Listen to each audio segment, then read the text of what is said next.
Good evening. This is the Board of Health Wednesday, November 19th, 2025 meeting at 5 p.m. or thereabouts.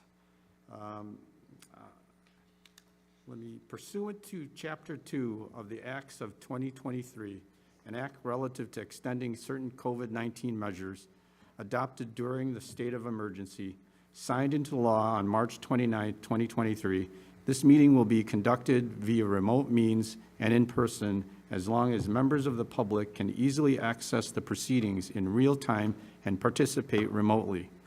Until further notice, this meeting will no longer be broadcast live, but it may be watched when the show is replayed on YouTube.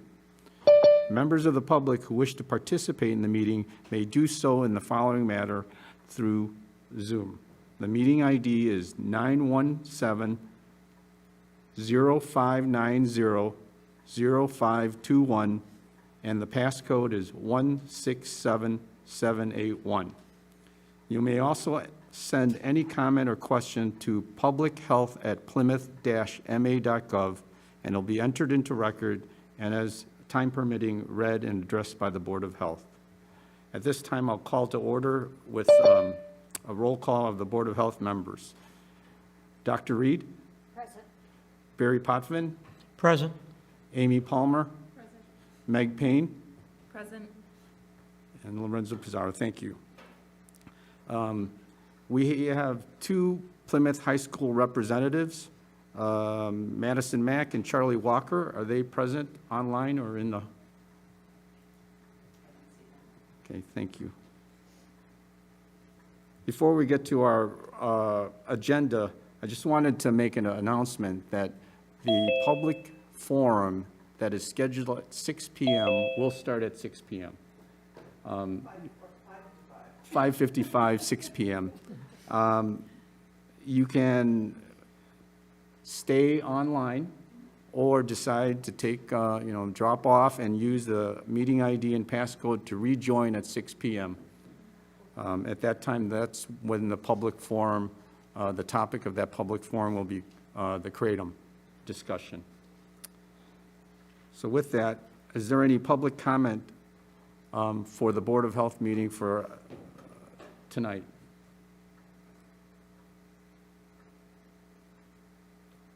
Okay, hearing and seeing none. Somebody has their hand raised. No, but Justin? Justin. Yes, Justin, can you speak? Well, that's just on the public forum part. I was just raising my hand to say that, yes, there are some people present who do want to speak. For the forum. So I could come back at 5:55, but I just Correct. wanted it to be known that, yeah, there are people that do want to speak Oh, publicly. absolutely. We expected that. But Okay. thank All you. right. Thank you. I'll talk to you guys later. Yep. So with that, we'll start with our septic variance requests. 30 Crest Street, Mark Flaherty. He's online. Okay, go ahead, Mark. We can't hear you. You're on mute. You might want to share something if you're going to share something.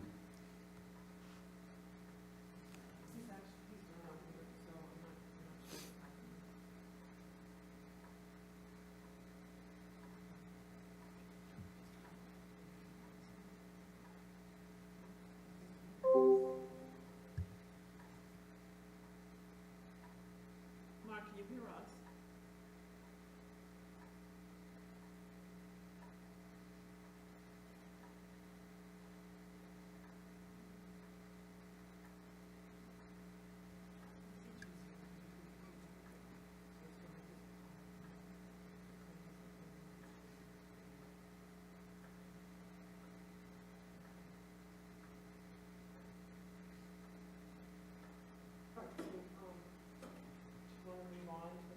Yeah. Mark, if you want to, we're going to move on to the next variance request, and we'll circle back to you. Looks like you're having a little bit of technical difficulties. If you give us a thumbs up that you can at least hear us, that'd be great. Okay, but we can't hear you. All right, we'll circle back. Next on the list is 20 Blueberry Road, Brad Bertolo. Thanks, Brad. Good evening.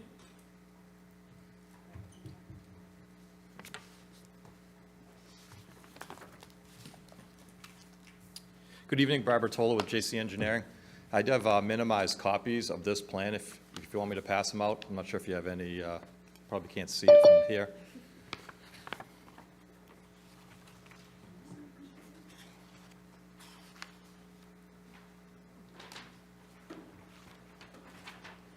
Thank you.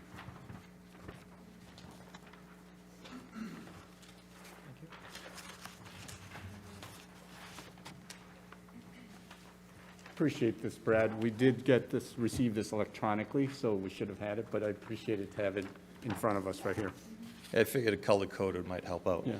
So this project involves the tear down and rebuild of a single-family house.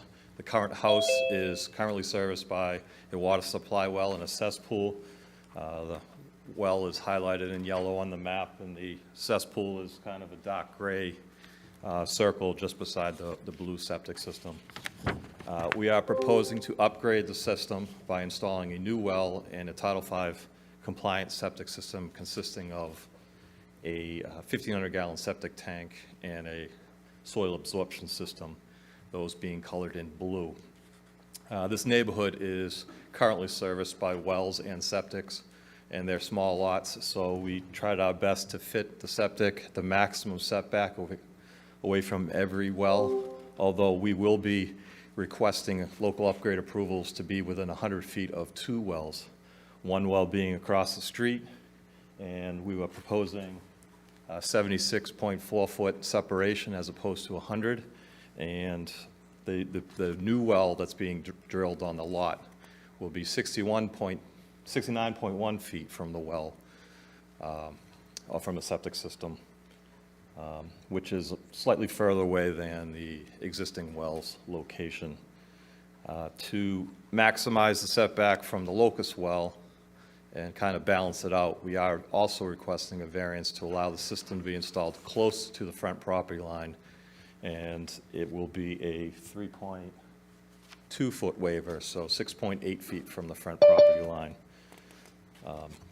We are also elevating the septic system to meet the separation from groundwater at this moment at this property. The current cesspool sits probably about 2 feet above seasonal high groundwater, so it probably intercepts water during extremely high periods of water. So the front yard will be elevated to provide at least 5 feet of separation. Besides that, if you have any questions, I'd be happy to answer. Yeah, before we entertain questions from the Board of Health members and a recommendation from the Public Health Division, are there any abutters? Because I noticed that their abutter cards were sent out. Are there any abutters in the audience today? Or online? No? Okay, I'll open it up to members of the Board of Health. Are there any questions?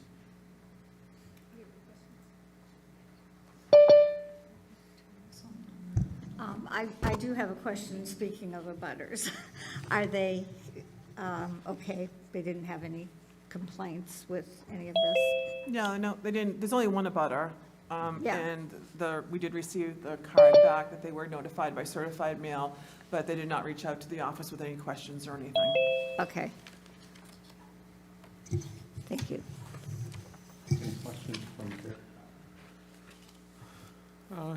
Just wondering, you probably have this on the other information, but what is the setback distance to Big Sandy Pond, and what is the maximum elevation? It looks like it was 50 feet to the old system, something like that. And the maximum water elevation, the high water mark was around 49 feet, I guess, right? High water mark's around 49, but based upon modeling in the test pit, elevation 48.2, so we're elevating it 5 feet above the modeling elevation shown in the test pits. And what's the elevation at the new SAS? 53.2, so 5 feet above seasonal high, which Okay. is about 3 feet higher than where the ground level is today. Okay. Thank you. And then the septic system is greater than 50 feet from, the 50 feet runs through the existing house, so it meets local and state setbacks for wetland separation. Okay, thank you. Just concerned about the possibility of mean high water mark getting higher with time. We don't know. It's a dammed pond, so it's controlled. Okay, that's reassuring. Thank you.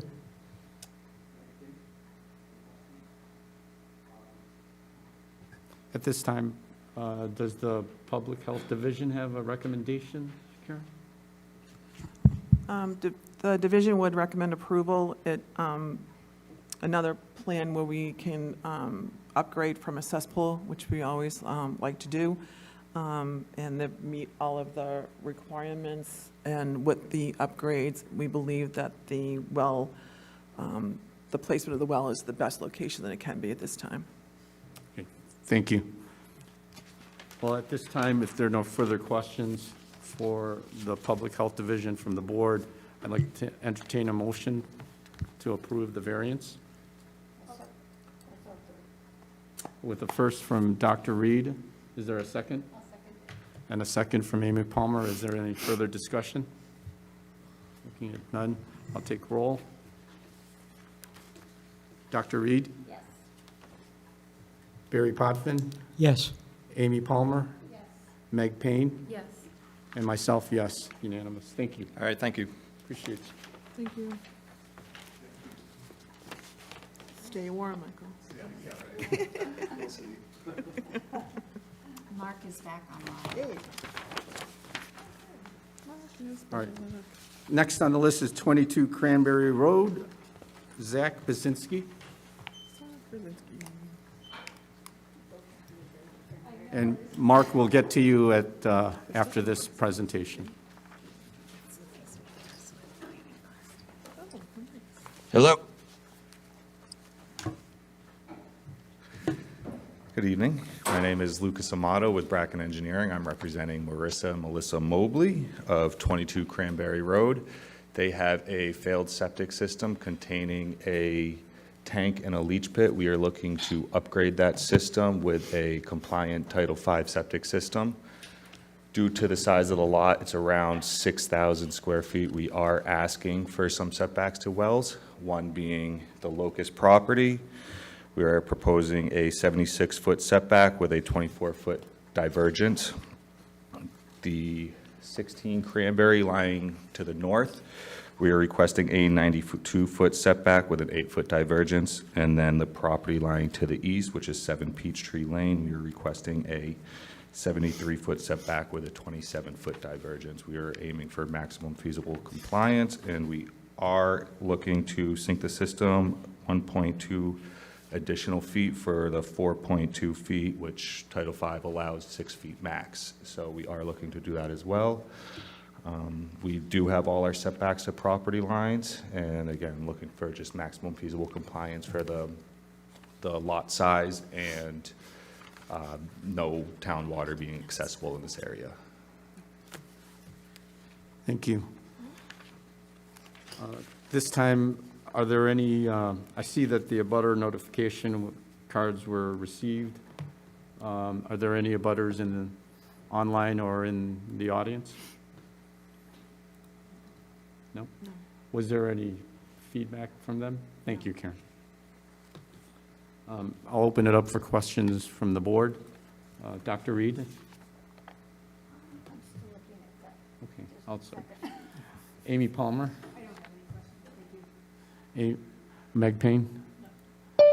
Barry Potvin? Yes. I have no questions. So, you know, I noticed, how old is the septic system that was failed? It is the pre-95 code. I don't know the exact date off the top of my head, but I do know it was from that 78 code with the leach pit. Okay, and the well that's there, that's going to be continued? Yes, that's going Use? to be continued. Okay.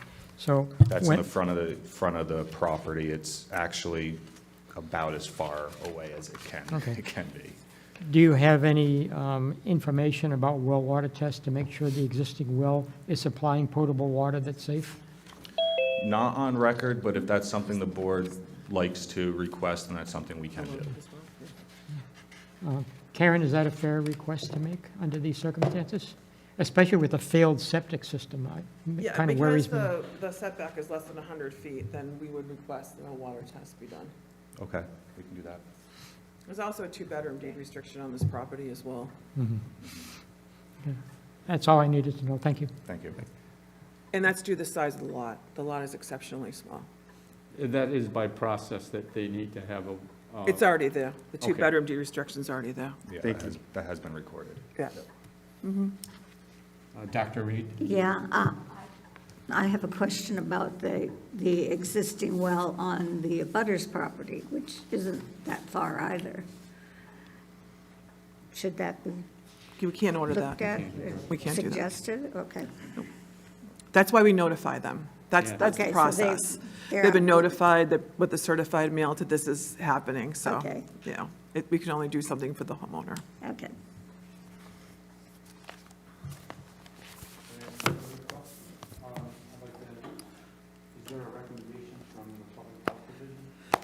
We would recommend, we're comfortable with the deed restriction that's already been recorded, and we have that in the office, and, again, small lot, but this is really the best situation that could happen in this size of lot that they have. We would recommend approval. Thank you. Is there any questions from the board health members for the Public Health Division? No? I'll entertain a motion to grant the variance. I'll make that motion. A first from Amy Palmer. Is there a second? I'll second.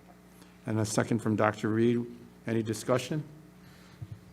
I would just, recommend again that the well water be tested just for safety. Yep. With that, Dr. Reed, Yes. Barry Potvin, Yes, Amy Palmer, Yes. Meg Payne, Yes. and myself, yes. That's unanimous. Thank you. Thank you very much. Have a good night. Thank you.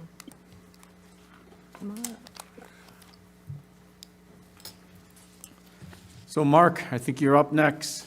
Hopefully. Yes. Can you hear me? Yes. Yay. Okay. I'll try to put the screen up, but is there someone that could put the screen up So for this me? is If there's- 30 Crest Street, right? Yeah, that's right.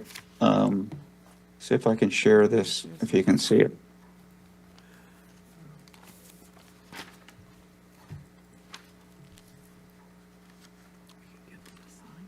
S- s- is anyone there to put the screen up or see my plan? But Could you please speak up? He's looking to, if he can share his screen, but we don't have that yes. access. Oh, you got it. You got it. Okay, good. Can you hear me okay?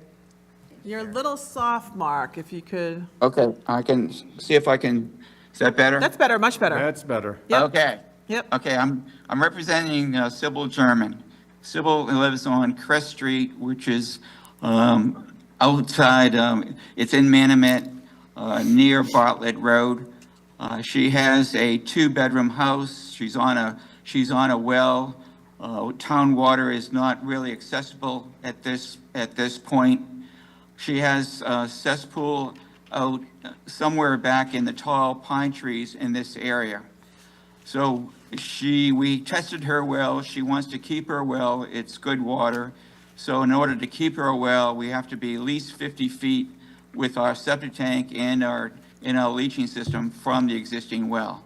In order to get the 50 feet, keeping the well, we have to have an ejector pump ejecting the wastewater up to the two-compartment 1,500-gallon tank, and then put a chamber leaching system so that the tank and the leaching system, like I said, is 50 feet away. So there's a two-bedroom deed restriction. The variances we're asking for are the setback from the street being 3 feet, and also the setback from the well being 51 feet. So this seems to be the best we could do for her on this relatively small lot. It's 2 bedrooms on 18,100 square feet. It can't, so that is the, what we have for you for tonight. Sybil German is going through the community development program, trying to fix up her cesspools, to replace her cesspool system with a Title V system with a deed restriction. Thank you. Thanks, Mark. Entertain questions from the board, health members? Yeah, I have a question. Why would you put an ejector pump and not the tank and then a pump chamber?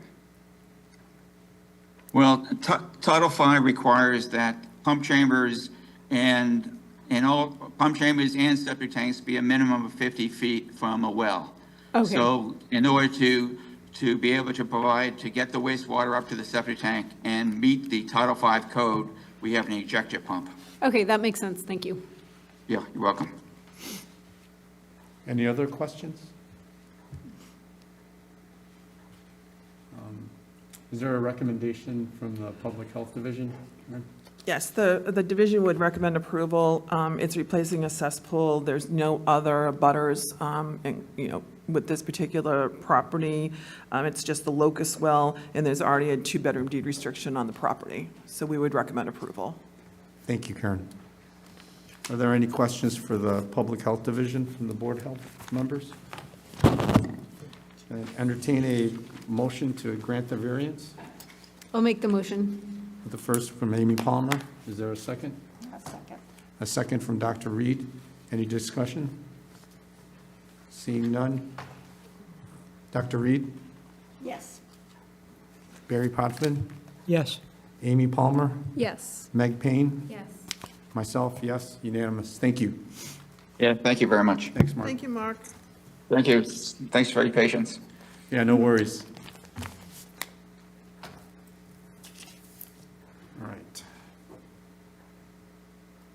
I think next on the agenda is the director's report.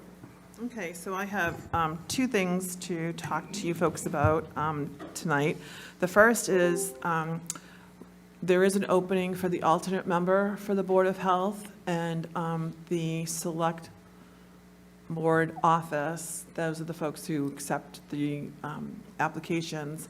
So far, 10 people have put in an application. 3 are fully vetted, meaning all the paperwork is complete and they have gone through with their query check. So 3 are totally vetted. 7, we're still, reminding them that these things need to be submitted before they can be put on the agenda. But I will tell you, it is on the agenda. It is on the agenda for December 2nd at the Select Board meeting.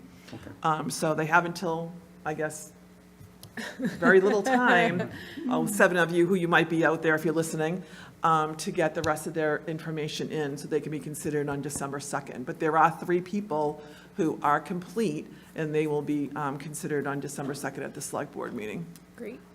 That's wonderful. So that's pretty exciting. I thought that was very exciting. That's a lot of Yeah. interest in Yes. an alternate position for Yes. the remainder of the term. Right, and then I thought, the folks who do not get selected, because there is only 1 spot, and that we could talk to them about the community. The Citizens The Citizens Advisory Advisory, Council. yeah, Absolutely. yeah. No, we're- Sort of like the JV team, and then they Yes. could move up to the Yeah. varsity team at some point. So I thought that was very exciting. So we might have some folks who would like to be part of that citizen advisory group. So that was really cool. And then the second thing is that our renewals for our restaurants, our food establishments have gone out. And it's been a while, but I will remind you all that there was a styrofoam ban placed in Plymouth effective January 1st. So all of the renewals include a statement that they understand and acknowledge that there is a ban, and then they have to sign. Electronically is fine. But, so just let you know that we are reminding them, because it's been a while since we've actually did talk about it. So we're reminding all of our food establishments that that ban does take place effective January 1st, and that they have to acknowledge when they complete their paperwork for their renewal, that they understand. So that's all I had for my director's report, with the exception of, I think we should talk a little bit about the format for the forum, if you would allow me to do so. Absolutely. I think Okay. we have plenty of time. Okay. and we can do that. Karen, how many restaurants, how many food establishment permits does Plymouth have? 353, 353? something like that, Yeah. yeah. What was that number? We're checking right now. Okay. It's a lot, It's a lot. Yeah, yeah.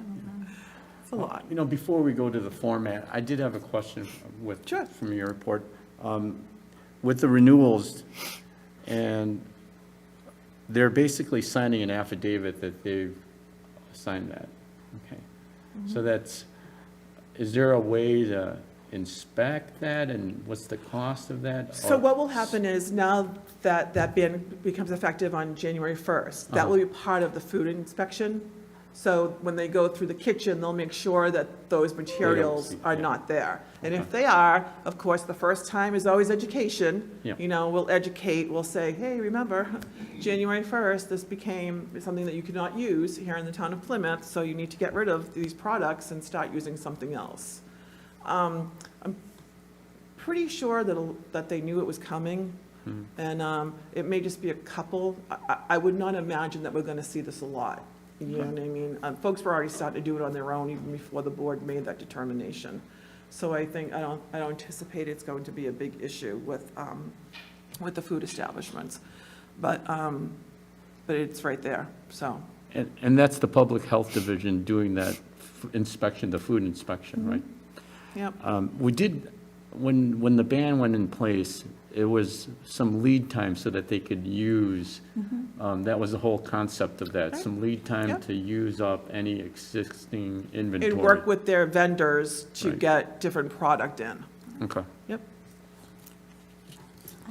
So I Thank can you. tell Yeah. you, because it wasn't like, it's food establishments, but then some food establishments also have milk permits. Some retail stores have milk permits. The total number of renewals that we issued the other day was 900 even, 900? For food or for everything? for everything. So that's food, camps, milk permits, retail, tobacco, short-term short-term rentals is more than that. That adds, let's see, 1,031 is actually how many renewals we sent out, and we have to review them, and And don't forget, we do renewals twice a year. So this is just our first set of renewals for January 1st. We also have another set that will be going out.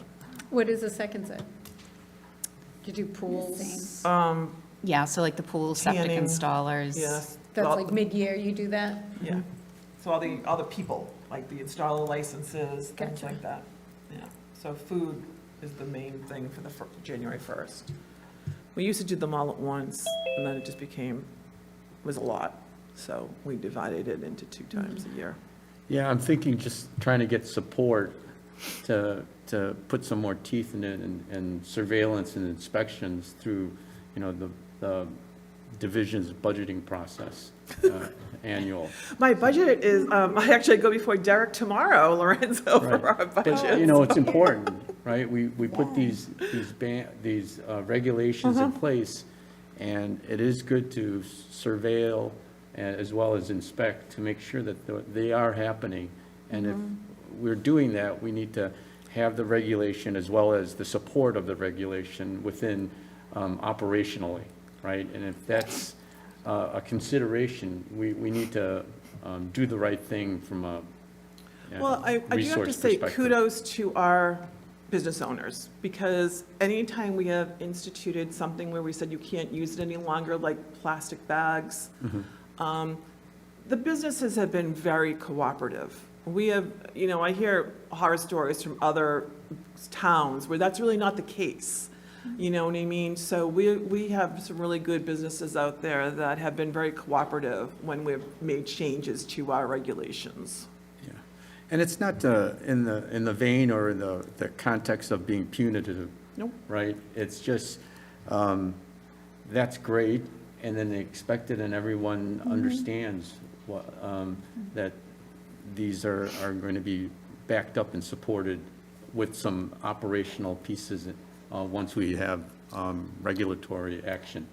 So, thanks. And again, like, kudos to Margaret Coe, our health agent, for implementing the grease trap program. Right. You know what I mean? That's something that was implemented, that was a financial impact to our business owners.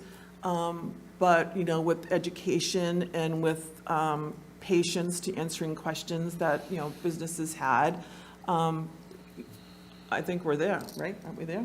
We're there, yeah. We're pretty close. Yeah, so, and that will help. I mean, the goal of that, and this is what we always tell people too, the goal of that was to make sure that we do not have a catastrophic failure inside our sewer system. Right. Not just for restaurants, but stores and people who live there, and homes and apartments, and, you know what I mean, that things could happen and that could be catastrophic if there was ever a fog berg and it backed up. So, but again, I have to give not only praise to Margaret and our team, our small team at the division, but also to our business owners who really understand why we did what, why we requested this change and why it was important.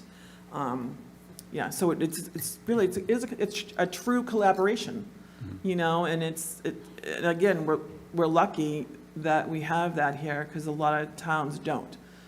So we do have a true collaboration between, this building and the folks that are out there. No, that's great to hear. Are there any other questions? Yeah, how many, are there any outstanding fog traps that are still? So we Hold down. started with a total of 171 that needed to be upgraded. Yep. We are down to, either they needed to be upgraded or we at least need to know their status. We're down to, I want to say, like between 13 and 15. Wow, that's great. Yeah, so I won't say it's been a labor of love, but It's been a labor. it's been laborious, yes. But we're getting there. And again, team effort with sewer and engineering and water and plumbing, all working together to make sure that this happens. So really good stuff. Good stuff. I have a question. Did you have, and we'll go to or Barry Poffin after. I just wondered if we had any recent data on the incidence of flu that we're seeing in the community. I recently heard that it's coming earlier this year, and I just wanted to put a... Sorry. Yeah, I was asking about the incidence of flu in the community. Devin Donovan, who's our epidemiologist through our Public Health Excellence Grant, did a presentation for the grant committee yesterday, and did talk about that. It looks like it's coming earlier. It's coming Yep. earlier, yeah. So I just want to put a plug in for going and getting your flu shots. And remember too, thank you, Dr. Reed, for bringing that up, because I also want to remind people that there is no longer a tick season. It's year-round. So anyone who's raking leaves or working in the yard or anything like that, or hiking still or walking or anything, to really check yourself when you and your loved ones when you come back inside for ticks, because there's no longer a season where it's too cold for them to be around. They're here. Dr. Poffin? Yeah, just two things. First is kudos to Margaret. I mean, I can't even imagine 1,031 permits going out twice a year. That's really Dana. That's Dana. Those kudos. Margaret's kudos are for the sewer and the fog. Kudos to Dana Burke, who's our admin for the permits. And she reviews them with a fine tooth comb in between everybody coming through the door, septic permits, walking people through how to renew them, and answering the phone. I don't know how she does it, but she does it. She's amazing. Yeah. I don't understand that either. So just as a personal appeal, I would hope that the department would be given some extra personnel to handle such a crushing workload. And it's just unimaginable. Thank you for the plug. Thank you, but we will know also be fiscally responsible, as we must. and really work towards a level-funded budget for the next fiscal year. Now, the other is just a curiosity on my part. And it came up because somebody showed up at the grant meeting that was supposed to go, I guess, before the select board yesterday, and it concerned a restaurant. So I wonder, does the permits for food service follow the business or follow the management or the owner? Well, he was changing ownership, so that is a redo. That is a complete redo. So his particular situation was he's becoming a new owner of a restaurant here in Plymouth. So he was actually starting with the select board because he has to get a new common vic license, which is through the select board office, and then go through the whole permitting process with us too, because once an owner changes, it's as if it was a brand-new establishment. So a new permit has to be issued after the select board takes action. Yep, Just wanted to understand the process. Thank you. yep, yep. I know, he was funny. Any other questions for Karen from the Board of Health members? All right. We'll move on to new old business. We did discuss the alternate member, the status of that. Thank you very much, Karen. That's wonderful news. There's a lot of interest in that. And then it'll dovetail into the Citizens Advisory Council that we'll be putting together shortly thereafter. Definitely. Next Board of Health meeting is December 3rd, and it's virtual. So we have, I know on the agenda for that, maybe an update, we'll work on an update from Devin on flu. And then there is a Plymouth CHIP update from the Commissioner of Health and Human Services from Plymouth and HRIA consultant that they'll be presenting. I think it's pretty timely. It's been, they'll have some initial data on the surveys, so I'm looking forward to hearing some of that. Any questions or any additional new old business from the Board of Health membership? Okay. With that, if I can take, again, we will start up our public forum regarding Kratom at 5:55. But for now, we'll take an adjournment. Can I get a motion to adjourn? So moved. With a first from Dr. Reed. Is there a second? I'll second that. A second from Amy Palmer. Any discussion? Hearing and seeing none. Dr. Reed? Yes. Barry Potvin? Yes. Amy Palmer? Yes. Meg Payne? Yes. And myself, yes. We're adjourned until 5:55. Or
Back. Um, We're going to start the public forum regarding Kratom. Before we start, I want to welcome and introduce the Board of Health members. On my left, far left, going to my right, we have Amy Palmer.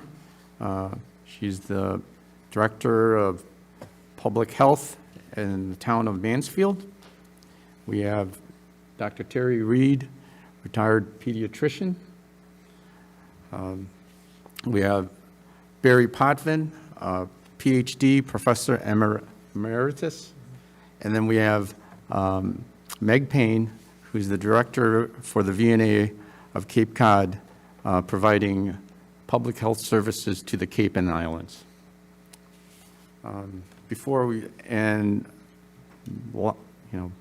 Most importantly, our public health division.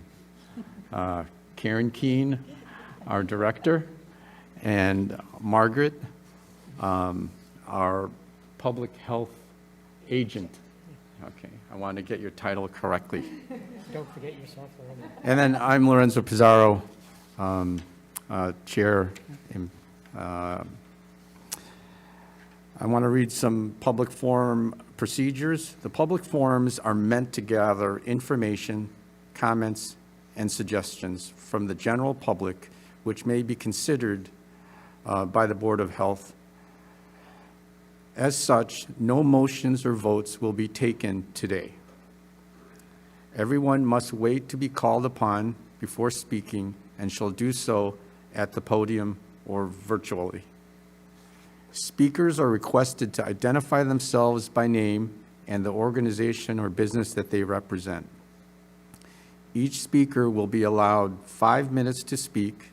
If more time is needed, a request may be made to the board, and a vote decided by majority vote will rule upon the request.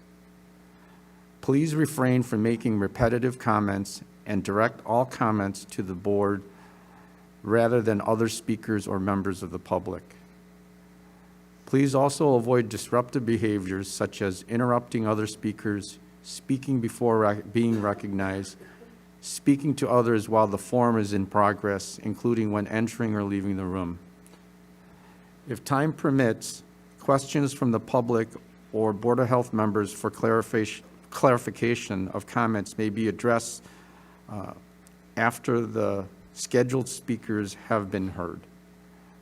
During each speaker, I will ask the board if they have any questions, as well as the Public Health Division as they finish up. Anything to add, Karen, on the forum? Are you going to call people? The only request we would make is that there are some people on Zooming in that just have an iPhone number, and we would request that they change their title to at least their name so we know who they are. Please, thank you. So if you heard that, if you have an iPhone number on virtually and you're just have an iPhone number on Zoom, if you could change that to an actual name, first name and last name would be perfect. Yeah, just Yes. one other item of business. For those who are present in person, you must go to the podium and push the button until a green light comes on so that you will be heard properly and recorded. Yeah, we'll make sure of that too. Thank you, Dr. Hoffman. All right, who's our first speaker? Okay. Our first speaker tonight will be Devin Donovan, who serves as the Public Health Excellence Grant Epidemiologist.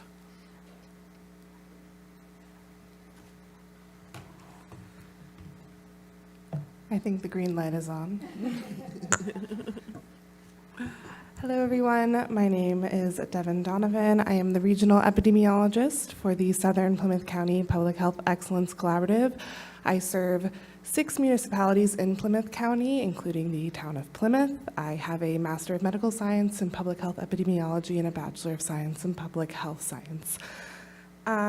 I reviewed existing academic literature on the effects of kratom and human health. That was at the request of Kingston, who is also, as you may be aware, in consideration of kratom legislation. Literature on this topic is limited, so if you do search kratom and health and United States on PubMed, it gives 150 results, whereas the same thing with marijuana is 11,000 results. So it's pretty limited in this field of study. What I will say is that several papers have identified kratom is often used in tandem with other substances. Nearly 1/3 of lifetime kratom users in the United States have at least one reported substance use disorder.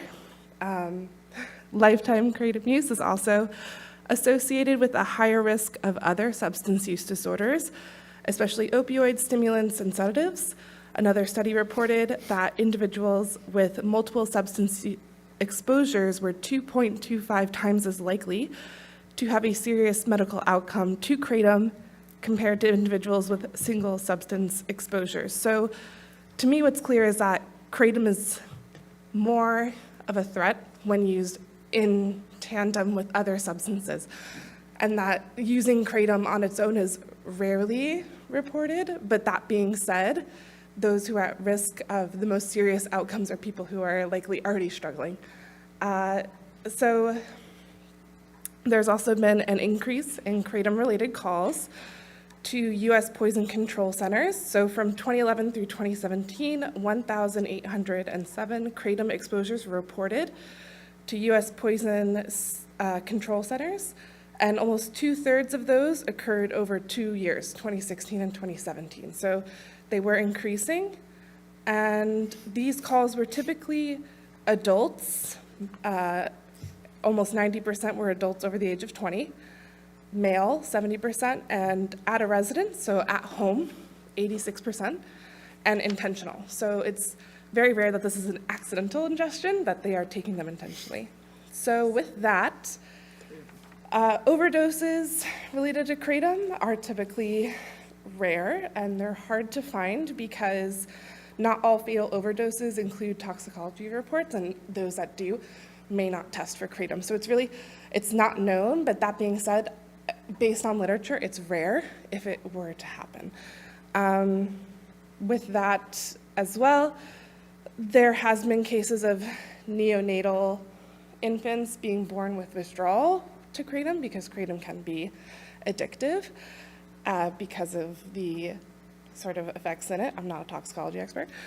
So with that, based on the literature and the FDA guidance that it's not appropriate for use of a dietary supplement, I think that being in line with other municipalities in regulating kratom or prohibiting the sale entirely could be beneficial to the town of Plymouth, especially for adult use only, or if you restrict it entirely, given that evidence. So I think that's probably 3 minutes. I don't know. Yeah. Thank you, Devin. I'll first entertain questions from the Board of Health members. Yes, hi, Barry Devin. Potvin. Can you distinguish in your numbers the differences between exposure to kratom, the leaf, and the 7-hydroxy synthetic? That was not reported in the literature that I reviewed. The calls that were listed at the U.S. Poison Control Center were only by how the caller describes it, so they would rank them based on what the caller said. So kratom was just like the ranking. So no, I do not have that answer. Thank you. Do you have a question? Meg Payne? Hi, Devin. Thank you so much. I was wondering if you had any links of literature that you could share with us. Yes, I'm happy to share the literature that I did review. I can send that to you for your review. Some of them are from different journals. Some came from the FDA, but I can share that with the board. Thank you. Thanks, Devin. That was very interesting. Did you come across any information about the use of kratom with other medications? It doesn't surprise me that in combination with narcotics and those sorts of things, it's going to have an additive effect. But we know that many medications that we take that are prescribed to us can be also affected by. Yeah. The research Meds. was so limited. So even finding specific exposures in US populations can be quite difficult because there's so little. So I'm not able to comment. I hadn't seen anything related to prescribed medication exposure and that interaction. Right. The only thing that was really published was people who have existing substance use disorder or the increased likelihood of being at risk for addiction if you have one. So I don't have that answer. I think it's a fascinating question, though. I have one other question, and that is, from a pediatrician's point of view, a physician's point of view, many of the over-the-counter kinds of substances that people use are not reported to their physicians. Did you see anything about that? Not in the literature I reviewed. I mostly was able to find things about the toxicity calls to the Poison Control Center. That was where the most of the data was available from, as well as studies that relate to people who have substance use disorder or smaller studies of people with mental health disorders and their experiences. And some of them too, the sample sizes are so small because it's so, the large prevalence of use is still small. With that, yeah, I didn't say anything. Really, children weren't discussed beyond neonatal withdrawal symptoms having been reported in a handful of infants. Yeah, but I'm talking about everybody. Yeah. So. Okay, thank you. Yeah. Does the Public Health Division have any questions for Devin? No, thank you. I do have two questions. Sure. And I'm glad this is a timely public forum. Really didn't know much about Kratom 3 months ago, right? But it's popped up on our radar. And my questions revolve around the regulatory environment and legislative environment, specifically to the Commonwealth. So on the local Board of Health, you mentioned that you're the epidemiologist for 6 communities. What's the status of the regulatory environment within those 6 communities? Not Right. including Plymouth, Not obviously. including Plymouth. I believe Kingston is the only one that's gone forward, and Duxbury with public meetings. I don't know if those regulations have gone forward and passed, but to my knowledge, both Kingston and Duxbury have had public comment on Kratom regulations. The other towns I represent, Plimpton, Wareham, and Carver, to my knowledge, have not brought forward this issue to their boards. That's saying as well, other areas, other epidemiologists I work with on the regional level have seen this go through in their jurisdictions. I would say, based on the numbers I've seen, currently 10 to 15 municipalities may have something in progress or passed related to Kratom and synthetic drugs. And there are 351 municipalities. Not all of them have a great web presence, so hard to say, but from what I've seen, I would say it's in that number. And then, I don't know if you can speak to it, but on the state level, on the Commonwealth, I do know, just understand, if you look in the legislative, the website, there are a few House bills and a couple Senate bills that are in progress. Do you have any Yeah. further knowledge from the DPH on that or anything? I'm not super, yeah, I know that there is addendums happening related to cannabis use, but I'm not sure how much that involves Kratom. I haven't read it myself personally, so I won't comment on it. But I think, based on my understanding, there's more action happening locally and regionally by collaboratives or regional groups at this time than the state. Yeah, just a I comment. will let you know, sorry to interrupt, but Representative Kathy Lenatra has been working with Kingston, and I did reach out to her to let her know that we were doing this tonight. She said unfortunately she had a conflict, but they thanked us for letting her know that we were doing this. But so she is spearheading some, at least, education throughout her district. Wonderful, yeah. I had the opportunity to be at a in a meeting with Michelle Badger, who's a part of our delegation, and she's aware of some of the kratom pieces, and she did say that she had a conflict with tonight, but she's supportive of many of those House bills that are going through and the Senate bills, and I can pass along to the board the actual numbers if you would like. But thank you, Devin. Sure. Yeah, thank you for your time. Thanks, Devin. Okay, next up, we have Allison Smith from the Global Kratom Coalition. I believe she's here virtually. Hello, can you guys hear me? Yes. Yes. Fabulous. Okay. Nice to see you all again. I will try to keep this brief to be respectful of everyone present and your time, to try not to be redundant.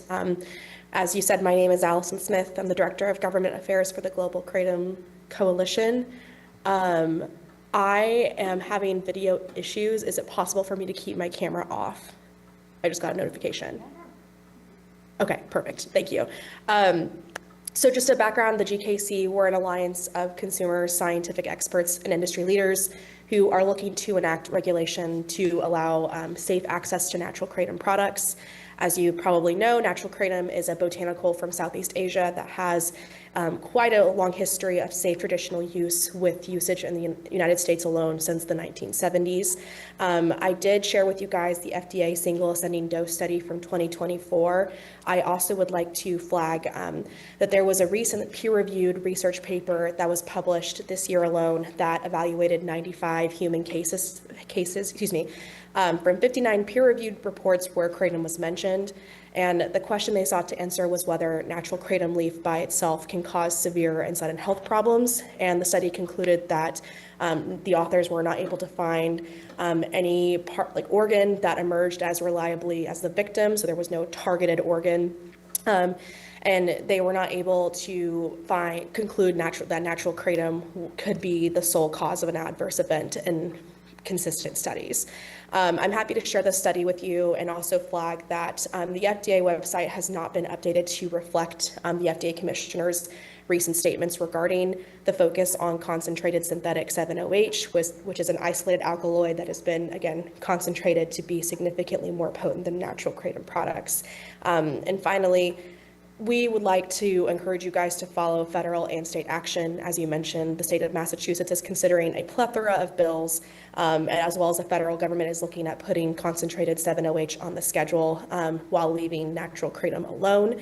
And we would be happy to work with you guys to find an ordinance that strikes that balance so you don't have to return and modify it as time continues.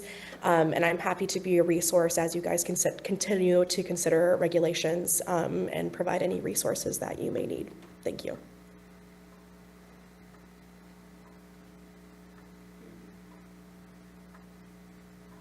Thank you, Allison. I know you had presented to the board at a previous Board of Health meeting. I believe it was the November 10th meeting, so that's available for video and recorded. But any questions from the Board of Health members? Sure, Barry. Just curious what your organization's position is on 7-hydroxy, the synthetic version of kratom, because I've noticed that some of the existing regulations that are available online in Massachusetts, all but one actually have regulated all kratom products, and the other one actually has specifically regulated only the synthetic product. Sure, absolutely. So the GKC does not support access to concentrated synthetic 7-OH products. We believe in regulation. So the standard threshold is 2% of 7-OH per the entire alkaloid composition. So in nature, when you take a kratom leaf, take it off the tree, dry it, you will not find those leaves to have a 7-OH level of higher than 2%. And so the ordinance, which I'm happy to share with you, I can email it to Karen. We require age gating for natural kratom products. It has to be behind a glass shelf. There's no packaging that's attractive to children, and then there has to be that 2% threshold, which differentiates between natural kratom and 7-OH, which we do not view as the same products. They are entirely different. Thank you for the clarification. Any further questions? Are there any questions from the Public Health Division? Thank you. You can call our next speaker, please. Sorry. Next, we have Sachin Patel. I believe you're in the audience. If you could come up to the podium, just for the record, just state your name and if you're representing a business or not, please. Hello. My name is Sachin Patel, 233 Sandwich Street, Plymouth is the address. Thank you for giving me an opportunity to speak. Good to be here in a great hall. I'm here on behalf of Corner Store. I'm not a user of Kratom. All I know is Kratom is around for centuries and been used in US for a couple of decades. Natural leaf Kratom have some benefits. We carry very small amount of Kratom. I want to share a couple of customers that I spoke to. One of them told me from his personal experience, when he used it responsibly, it helped him manage his pain. And when he stopped it for about a week, his pain came back. He was feeling tired. And another individual told me that these products are also available online at much cheaper rates. And it reflects the type of the feedbacks we heard from the customers. And I want to make it clear that we do not promote, advertise, or these products. They are kept behind the counter in only 21-year-old section, where only 21-year-old and above can enter. We do not promote these products or advertise them. We are not here to strongly argue for or against Kratom itself. Our focus is simply maintaining our ability to operate as a responsible, compliant business offering legal products to adults who choose to buy them. We follow every rule and are open to any additional guidelines the town may consider appropriate. Our goal is to continue serving the community while prioritizing safety, responsibility, and proper oversight. Thank you very much for your consideration. Thank you. Are there any Board of Health member questions? I have. Barry? And then we'll go to Dr. Reed. In your store, do you carry only the leaf, or do you also carry the synthetic 7-hydroxy version? Yes, we have both 7-OH and Kratom leaf. They're in powder form and capsule. Okay, thank you. Dr. Reed?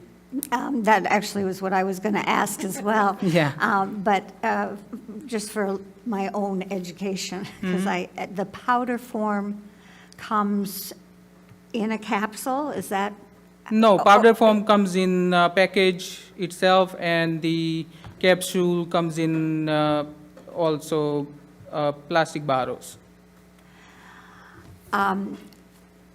The woman who was speaking earlier about the natural, she was saying something about there's only a certain amount of kratom in the leaves, and they can measure that. Did you? Yeah, well, the 7-hydro, yeah, it was like 2%. Is yours measured, or how do you know that it's? It comes in the package, and we sell it as it is. Okay. I might have to come down there and look at the package. Absolutely. So I can see it. Okay, thank you. Yes. Are there any questions from the Public Health Division? I just have just some clarification for you, Sachin. first of all, thank you for coming. It's a good perspective from the retailers in the town of Plymouth. It sounds like you're self-regulating yourself.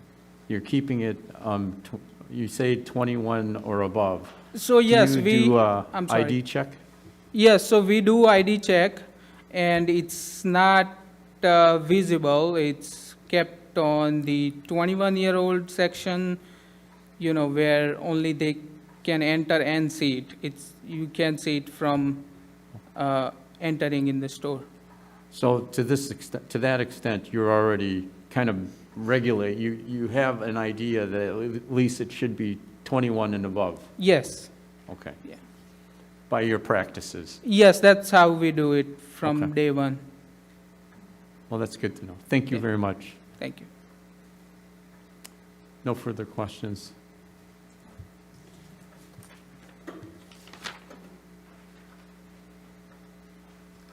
Jen, I see that your hand is up. Do you have a question, or are you just wanting to speak?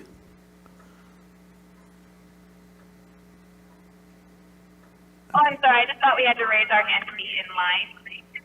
And actually, I could answer a little bit more of your questions in regards to the natural, the packaging, crushed leaf versus powder versus capsule versus extract versus all of that, if you had further questions on that. Okay, Jen, I'll put you on the list, okay? So we'll continue.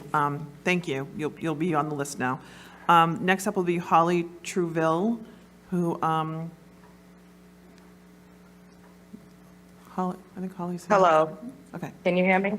yes. Hi, thank you. Good evening, Board of Health members. My name is Holly Struvel, and I'm speaking to you in support of the ban on kratom. I've been a lifelong resident of Drake and Lowell, Mass. I lost my only child, my 25-year-old son Terrell, to metragenine toxicity, the largest alkaloid in the kratom leaf, on February 6, 2024. He was drinking kratom seltzer drinks sold at a kava bar and marketed as alcohol-free, caffeine-free, and sugar-free. That was his sole cause of death on his death certificate that I sent to you all, and there were no secondary causes, nor underlying health issues, and it was ruled just an accident.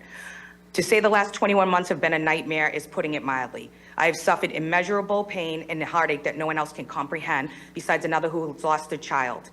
He was the light of my life, contagious smile, born and raised in Lowell, and was an Army reservist. Today, you're going to hear from these people speaking in favor of it. You'll hear from lobbyists in their billion-dollar kratom industry, business owners who sell for profit and users. I have nothing to gain today. My son's already dead. I am making no money from this, and I don't use kratom. My goal is to just prevent another constituent in your town from succumbing to this.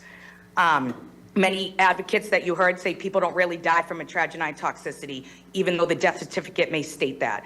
They say they probably had other things in their system. That may be true for some, and that in and of itself should be most concerning for the public and any health doctor or advisor.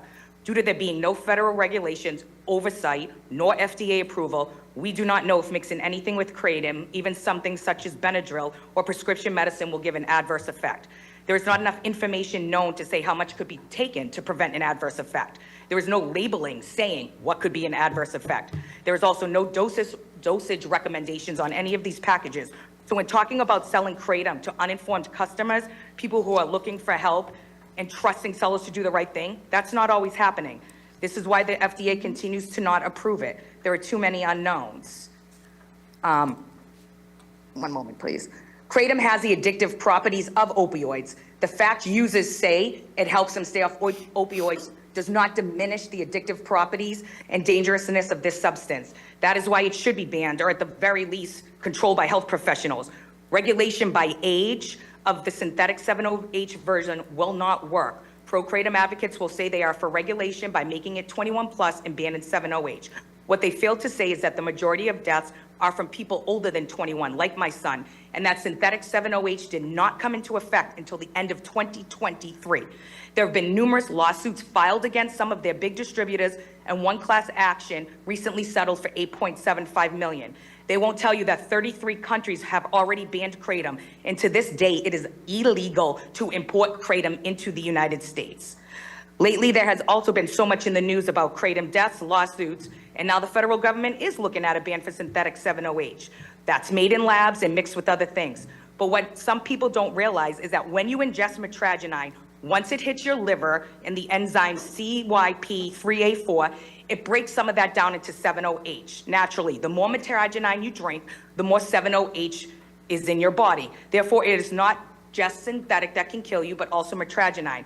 To say otherwise would be ignorant. It is not my voice alone as a lifelong resident of Mass and one who has dedicated her entire teaching career in Massachusetts advocating to ban.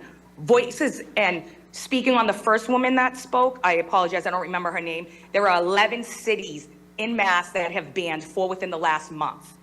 And Chief of Police in Bourne, Mass, Brendan Esip, he helped ban it in his town 3 weeks ago. Chief of Police in Littleton, Mass, Matthew Pinard, reached out wanting kratom banned in his town as his brother-in-law overdosed. Lowell City Councilman Eric Gitchier, Lowell Board of Health member Erin Gendron, Marlborough Councilman Mark Vitale, Northampton residents Dr. Shelley Berkowitz, who almost lost her son to a kratom overdose, and your own constituent, Plymouth nurse Catherine Marini, who was at the Kingston meeting warning of the dangers and addictiveness of kratom. It's not the lobbyists, we're not getting paid. It's the lobbyists and businesses who are making a profit. I want you to watch these health meetings yourself and see that even though pro-advocates spoke, your towns of Billerica, Kingston, Attleboro, Northampton, Lowell, Chelmsford, Dracut, Bourne, Canton, Marlborough, and Belchertown have already fully banned. Actually, in October, Northampton only banned 7-OH and then reversed that as of November 1st to ban it all. Also, I have spoken with your state representative, Kathy Lenantra, and she is aiming and gearing towards what is continuing to happen, like in Kingston, where it was banned already. Lastly, most of the people who say kratom saved their life, it is just opinion. They don't have a letter of proof from a doctor saying that kratom saved their life, but I have a letter of proof from a doctor stating that kratom took my son's life. Metragenine toxicity killed him, not 7-OH. And I just want to add on, with the bills, I was at the State House yesterday speaking on those bills. I was there till 8 o'clock last night. They have a bill that they've put out that I was speaking on to make it a Class A substance. They have 2 out. Former Senator Edward Kennedy had one to ban. Lowell Representative Roddy Elliott has one out to ban, and there are also a couple to regulate. So there is no decision made, nothing happening, and this is why these towns are taking it into themselves, because they know, they see. You have chief of police now standing up at these meetings saying how dangerous they're seeing it in their community. That should say something. It's your people that you should see, not so many out-of-state people. It's your towns you should be looking at and listening to those Board of Health meetings and the state and the towns that have already banned it. Thank you for your time. Thank you, Holly. I can appreciate the passion that you have, and it's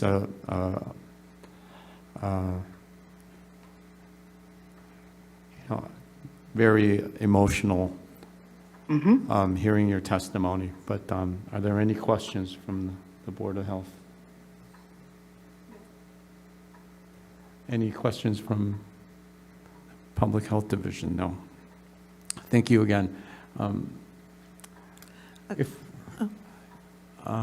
If we can have Thank you. Katie speak. Sure. I think she was mentioned. Yes, by Holly. I think that it's good to have the back-to-back. Hello. So I'm just going to jump right in. Well, first of all, Holly, I feel awful for her loss. That is absolutely tragic and what we're trying to avoid. But I just want to begin by saying that. Could you state your name? I'm sorry. My name is Catherine Marini. I'm a registered nurse, 22 years, lived in Plymouth my whole life, lost my sister to the opioid epidemic. I've lost countless people. Vice president of the Recovery Center in Plymouth when we originally opened, currently director of nursing at Newfield House and nursing supervisor per diem at BID in Plymouth. We have already been through this. We have been through an epidemic already. So on the heels of Holly, of my sister Amanda, who we lost in 2014, I feel it's grossly disrespectful to the people that we have already lost to now be battling another opioid coming into our town, being sold legally. That is in no disrespect to anyone in this room, but we need to consider the families that have already fought this battle and have already gone through years and years of destruction that addiction brings in. It is not just the people that suffer from substance use disorder. It is going to be their spouses, their mothers, fathers, their children that are going to forever live with the trauma that it brings, and it does bring trauma. When we allow these substances such as Kratom and 7-OH to be sold legally, to be easily accessible, and it is not hard for kids under 21 to get these. It is very easy, and I oftentimes see them being sold with my own eyes to people that I know are not of legal age. Those little blue bottles that are being sold right at the counters, the pills that may be behind, whatever, easy enough to get, cheap enough, they will ruin your life. How are you going to stop someone in your own home from going to a gas station and buying something that is going to make them completely addicted? How are you going to stop them from doing that? If it's something that they're purchasing like crack cocaine, heroin, you kind of know what to look for. There's people you don't recognize. You go in their phone and you check things. But when these things are being sold over the counter at gas stations, everyone needs gas who drives. How are you going to track them? It's not going to show up on a drug test. We don't know, as Holly pointed out, what is safe to mix it with, even the Kratom products. We don't know. You can't even buy Sudafed without showing an ID now. Now people are going to have this in their system that's going to be building up. That 7-OH, when it is released by the liver, even if you're taking Kratom, does get stored in your body. It becomes more and more dangerous every time you take it. That being said, the powders, the capsules, all the different forms of ingestion, let's be very realistic. Snort it, shoot it, drink it. They're not going to just take it as it's prescribed in the package or labeled for use. They're not. They're going to use it, however, they're going to end up getting the quickest high from it because it's addicting. This is not something they're using to go to the gym and get a better workout. It's not for health. Before they know it, they are grossly addicted. There goes their money, their safety operating motor vehicles, which puts everyone at risk. There goes their income to pay their bills. So we have to consider what's going to happen as a public health crisis if this does not get stopped. If people want to consider keeping pure leaf kratom out there for certain reasons, that is something that should be regulated, prescribed, and overseen by medical professionals. There is not a need right now for more things over the counter to help with pain. We have Tylenol, Motrin, Advil, and all sorts of other things for that already. I just feel strongly as a mother, as a nurse, as a sister, as a member of this community, that we have already gone through so much with the opioid crisis. We lost so many members. We learned so many lessons that to sit here and act like this is not a direct threat to the future of the people in this community is dishonest. It is a direct threat. And if we allow it to continue, then we're responsible for it. So I don't think that anyone in their own peace of mind can sit here and say we are certain enough that this is safe, that we should allow it to be continue to be sold. That's really all I have to say about it. Thank you. Is there any substance that we could reach out there?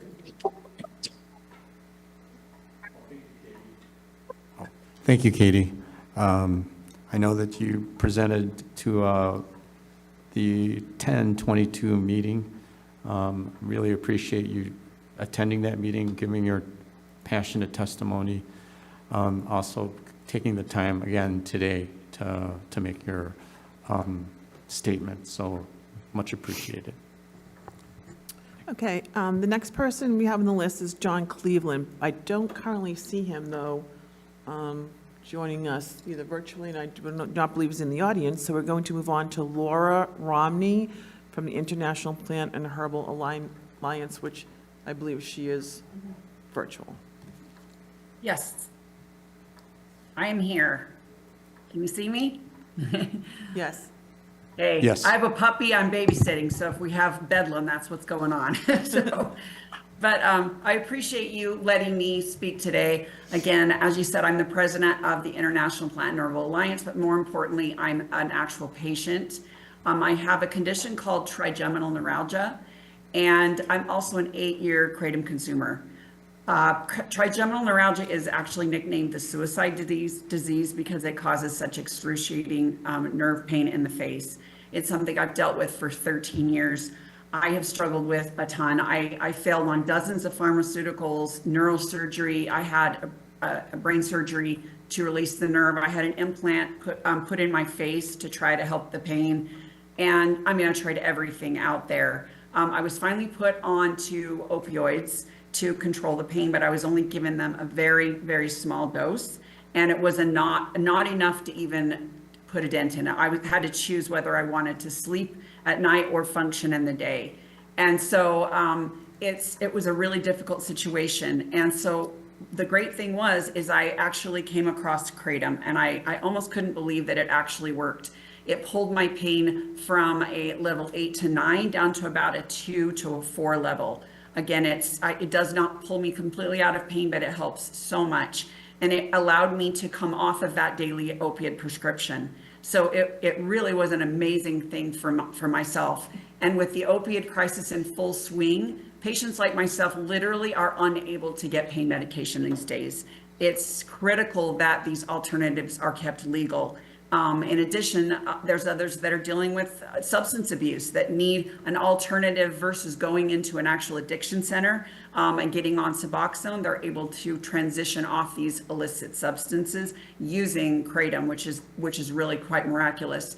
The most important part to know is that Kratom has over 450 scientific studies out there to back its safety. In fact, there is a study that the FDA did called a single ascending dose study, where they actually gave patients in a 5-minute period of time, they gave them 24 capsules. And the only side effect they saw was nausea. And so they're actually moving on to do a more extensive human abuse potential study because of that. The most important thing you can do is to regulate Kratom. We are 100% for the regulation of Kratom. We do not want a free-for-all in this community. It should be adult use only. It should be sold behind the counter, behind locked glass, having someone, card the individual. Also to make sure it's properly labeled. So there is a suggested serving size on there. And, you see that it's actually been laboratory tested with the appropriate FDA language. Also, as explained earlier, the critical part is the cap of the 7-OH. 7-OH is in trace amounts in natural Kratom, but it's the 7-OH products or the synthetics that are causing a lot of problems. By the way, it's not hard to make this distinction. I know some communities are nervous because they say, well, how would we know? A very simple training tutorial would show you how quickly it is easy to identify those products. But FDA and the Health and Human Services on July 29th absolutely said we are not after natural Kratom. We only want to ban the synthetics. So again, we trust the FDA, and that's what they're suggesting. So you should be following the FDA's advice in banning 7-OH and not whole leaf Kratom. Again, the 8-factor analysis was conducted for the DEA, and it does show that we are expecting any time that recommendation for that to be Schedule 1. In closing, I just want to say, please take advantage of the training that I've offered. I actually gave you that kind of a PowerPoint. We can get into your community and help train you about some of this stuff so you can ask all the questions you want, the hard questions. In addition, earlier this week, Springfield actually had a very similar hearing to this, and they invited a Dr. White to come speak. His presentation was fabulous. So I will actually send you a copy of that training that they did, or his little presentation. You'll get a ton of those questions answered as well. But the last thing I want to do before I close is I want to read an actual post that I saw this week, and this really more than anything shows the problem that I'm talking about with people having access. This poor woman said that she had been going to a pain clinic, and she says, I know what they are doing, and I'm terrified. I have 6 major debilitating health issues. With little pain medication I get, it will soon be gone. I see them Friday, and you can bet I will be there a half an hour early. I never imagined being elderly and in this much pain, and the doctors could care less. I don't think I can endure any more pain. It's been 28 long years and 49 surgeries, endless injections, nerve ablations, etc. And she said, please don't say Kratom or cannabis because they are not legal in my state. If this will be my life, it's not worth living much longer. So again, I just advise you to do the right thing, regulate and protect, and let the adults have responsible access to this plant medicine because it really does save lives. Thank you so much. Thank you, Laura. Any questions from the board? Yes. Meg? Hi, Laura. As an active Kratom user, I'm just curious. It sounds like you are using it for pain management. How did you originally hear about Kratom? Yeah, a good question. So again, I'd done a lot of research. I had a friend who actually has my same condition who had said, you really need to try this because it's really actually working. I honestly couldn't believe it. And so I, again, went out and did my research. I talked to a lot of different people who had consumed Kratom and got some advice from them on, answering questions about what it is, how to take it, what to do, what's safe. And again, I did look into the science as well to make sure I knew what I was taking. The good thing, I will interject this as well. The most amazing thing about it is I like to say I like Kratom because it makes me feel more normal. It does not give me that. I've been on 30 different medications, and I'm telling you, like gabapentin and some Topamax and all these others, they were rough. Terrible side effects to them, but that's why I like this because I don't want to feel altered. I want to feel like I'm just me. And that's what Kratom does, is it gives me that pain relief without that awful high, because that's the last thing I want. Thank you. Dr. Reed, did you have a question? I'm not sure if you can answer this or not.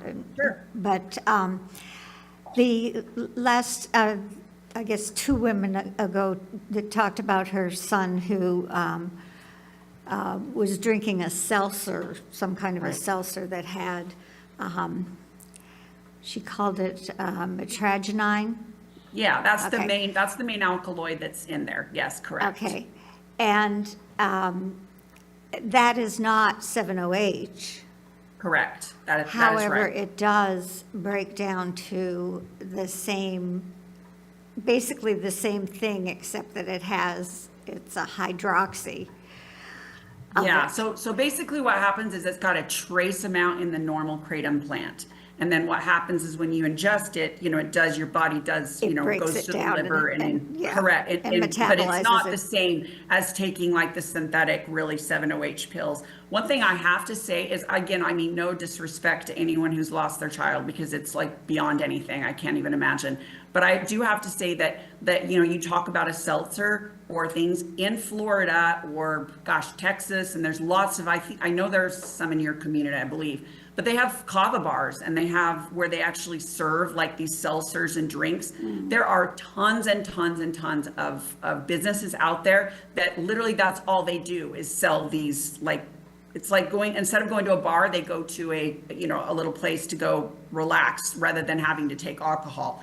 So yes, it's a shame when someone actually does pass away, but there's so many variables out there that, everybody's system is different. They could have had a weird reaction or whatever. But, if this was really an unsafe product, we would be seeing a rash of deaths. And none of these kava kratom bars would be in business because you'd be seeing people dying all over the place, and you're not. And if you've noticed, one thing I want to point out is that, about 2 years ago, nobody even heard of Kratom, but yet it was everywhere. So many people were taking it. But the interesting thing is now all of a sudden when 7-OH has started coming out and it's taken off like gangbusters, that's when you're starting to hear all of the, the adverse reactions. That's when you're hearing the deaths and this and that. And then they start marketing their product to say, Kratom alkaloids, which again, it's deceptive. It makes people think they're taking Kratom.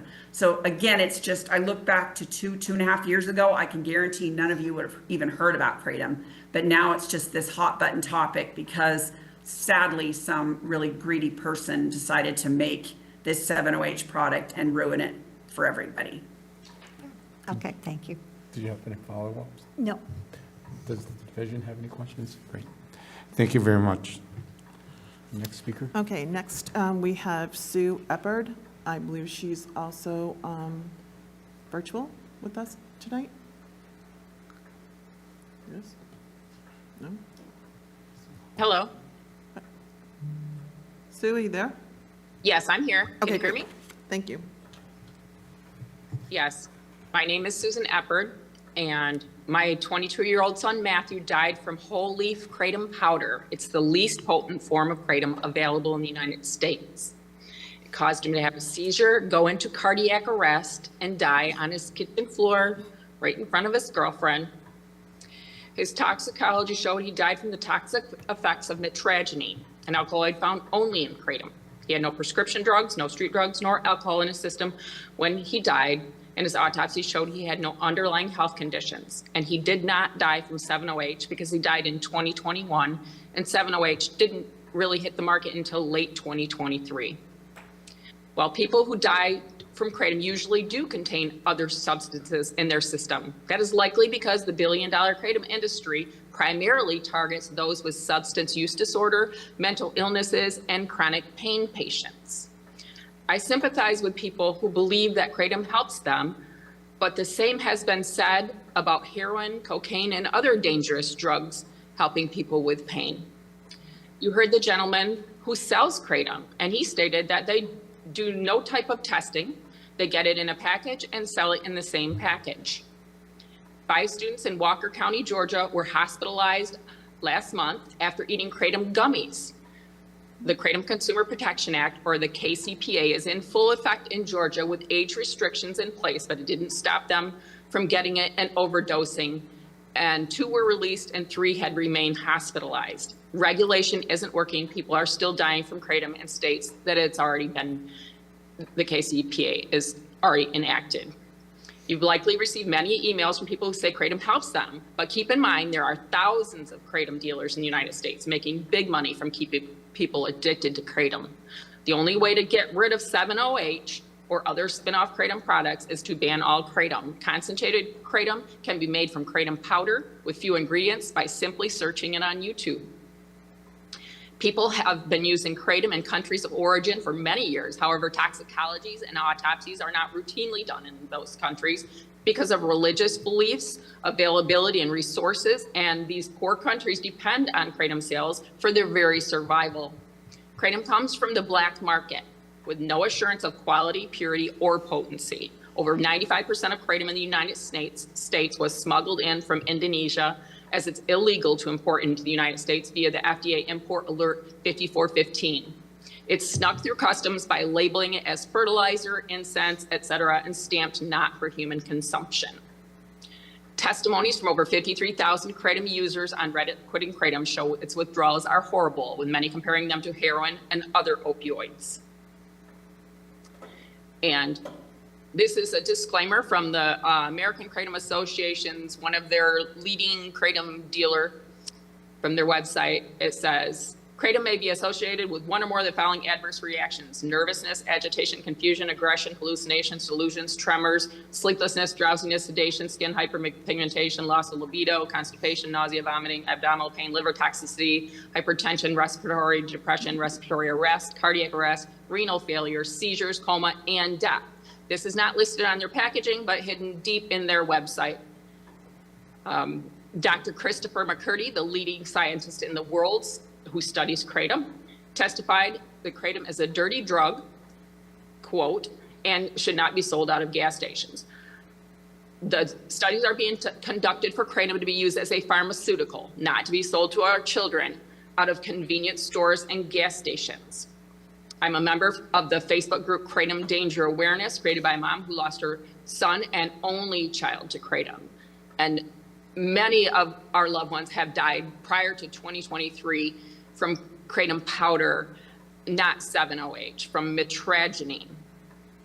Kratom is being advertised as a cure-all if it does the things that people say, like cure or mitigate alcohol or opioid addiction and relieve pain that can only be alleviated by opioids. That in itself indicates it should be prescribed by a doctor, not a gas station attendant with unlimited supply to the consumer. I've cried every single day since my son died in 2021 from kratom. Don't let this happen to any other moms, because every time another mom comes into our group or I see on social media and another person dies, it just rips my heart all open again. And just don't let this be one of your people, please. And I welcome any questions.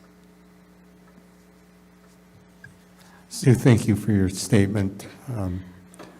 I know how hard it can be, and it's very emotional, and I'm sorry for, to a certain extent, putting you through this again by making that statement. Any questions from the board? Public Health Division? Thank you again, Sue. Thank you. Okay, next we have John Schindholzer from the American Veterans on Kratom Safety, and he's here in the audience.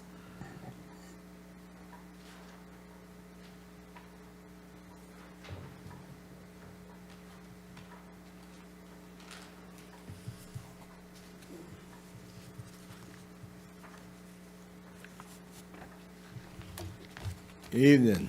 Thank you. You have my contact, I know, so. You know, I'm going to tell you a lot of stuff, and if you like what you're hearing, it might take just a minute over 5. You know, I'm a recovering addict. Been clean and sober 43 years. For 2004 to 2 years ago, I founded, me and my wife, a charity. I've donated 20 years of my life and my money to a charity to help addicts and alcoholics. And by the time I left, we served over 11,000 in our sober living, in our recovery center, and hundreds of thousands in our jail and prison programs, not only throughout the state of Virginia, but nationwide. And our model, it's a national model. And so I've dedicated a career to healing families and saving lives. I was just thinking, during the peak of COVID and the fentanyl epidemic, in 1 week, me and my wife attended 5 memorial services of addicts who've overdosed on fentanyl. And that's the worst crisis this nation's ever seen with opiates. And we're still in an opiate addiction crisis. It's still at that level. Me and some of my colleagues that you hear from regularly on this, we're caught in a crossfire between that billion-dollar-a-year industry and the out-of-control marketplace. And the biggest reason I got involved with this when I retired, and I don't make a lot of money, and I'm not one of these high-priced lobbyists. I'm an advocate, and most of those people are advocates, but you do see the lobbyists at the State House and on Capitol Hill. And there's two, I got one chart I don't have in front of me, but this other chart I got here, and it's in your packet. In America, there's roughly 50 million Americans, 50 million now, that meet the clinical criteria for substance use disorders. And there's roughly another 50 million in recovery of some kind. And these are important numbers because years ago, I noticed people coming into our organization, they were using Kratom, and I'd ask them, well, why do you use Kratom? And they say, John, it helps me avoid using other drugs. They use it as a replacement therapy. And the Kratom I'm speaking of and standing up here for is the powder and natural leaf Kratom that you can buy locally, I suspect. There are reputable providers. This is what it looks like packaged. These people use the FDA regulatory protocol for good manufacturing practices. This product is third-party tested. It has all the ingredients, the amounts. The one woman asked a question, it tells you the amount of 7-hydroxamine is 0.25%. The amount of metrazidine is 1.13%. And the poison is always in the dose. In medicine, doctors know that. The amount you put in your body is going to be the amount that gets metastasized through your liver. So if you put, reasonable dose in, you're not typically going to have a large dose that's going to be metastasized in the 7-OH in your liver. And I'll leave these here. You can pass them around so you can see these. They're not going to hurt you to touch it. You get done, give it back or throw it away. If you want to take it home and try it, you're welcome to do so. John Hopkins did a survey out of 3,000 addicts and they had other problems and pains as why they're using this, but I believe they were all substance use disorder folks. A year later, 35% of these people, they use kratom as a replacement product for their one pill kills product. And that's an important sentence, one pill kill. A year later, they were off of these opiates. And that irritates Suboxone doctors and addiction doctors. In 2004, my organization, we pioneered the use of buprenorphine in an abstinence-based recovery center. And in 2004, you use buprenorphine as a 5-day step down to detox opiate addicts from the terrible withdrawal. Then after that, we were a 12-step program. I'm a 12-stepper. And we had 3 years out, 67% of these participants were still in their recovery. I'm not saying some of them didn't relapse and start their sobriety date over. A huge number. I mentored a young doctor in 2006. He was in the HPIP program, the health professional program, so he wasn't sure which way he was going to go in medicine. It's been 5 minutes already? You've got to be kidding me. No way. Can I get an extension? How much more time would you like? Well, the thing is, just a couple minutes. The thing is this. Is that, before we move on, is there anyone against giving? Okay. We can take a vote. If you get time on the end, I can. We have 5. I think you have it, you can certainly offer a moment. Okay. We can offer a couple more minutes. Thank you. Thank you very much. Just to sum it up, it is correct. It's a runaway industry. I'm working diligently with some other folks to try to preserve what we know is the good part of the industry and deal with the other part.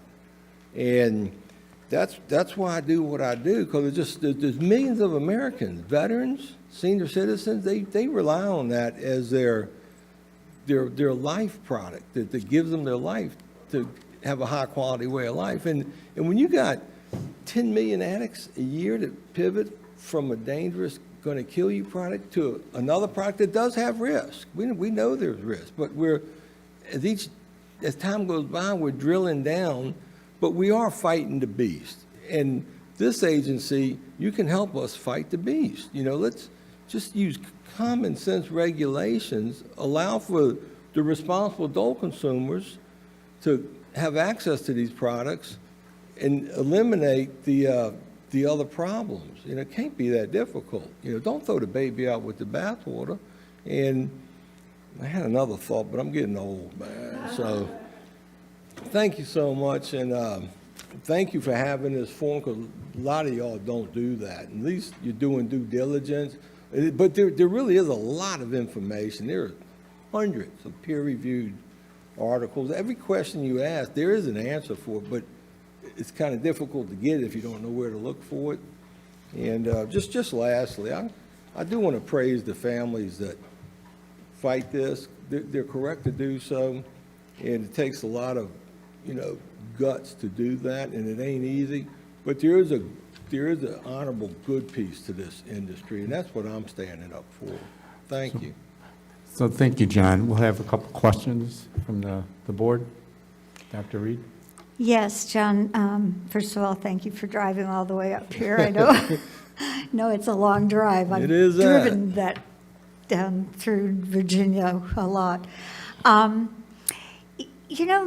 As I'm listening to everyone, I'm thinking there is a place for this. I can see that. And then I listen to the stories and I'm like, oh, we've got to do something. My question is,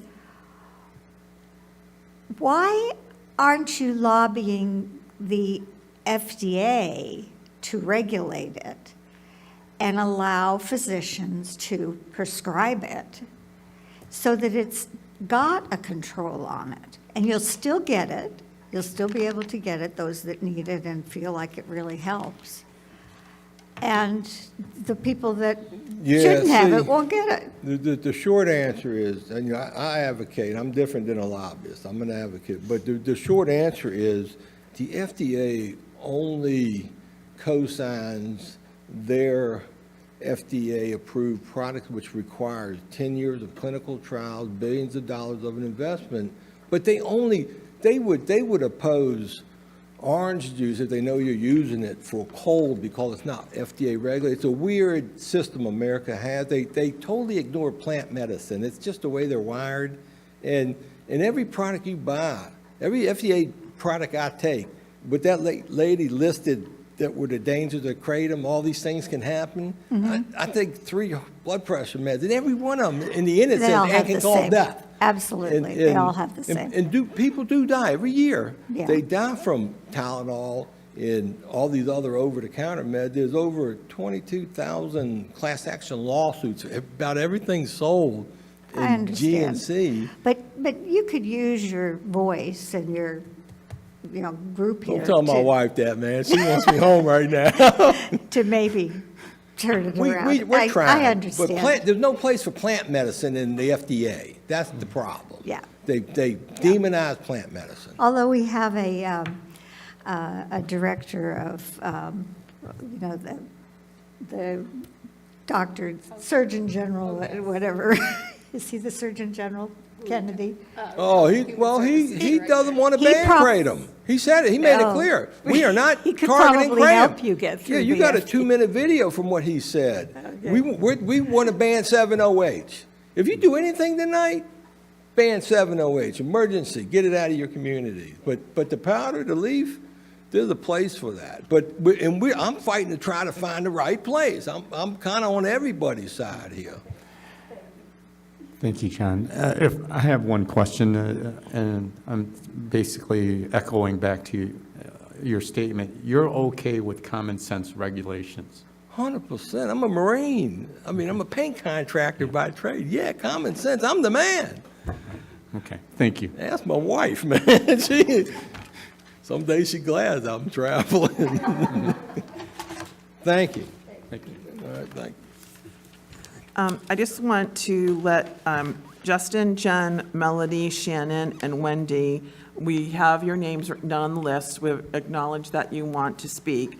But I did receive 3 emails ahead of time, so I'm just going to read those into the record now, and then we'll move on with folks who are virtual.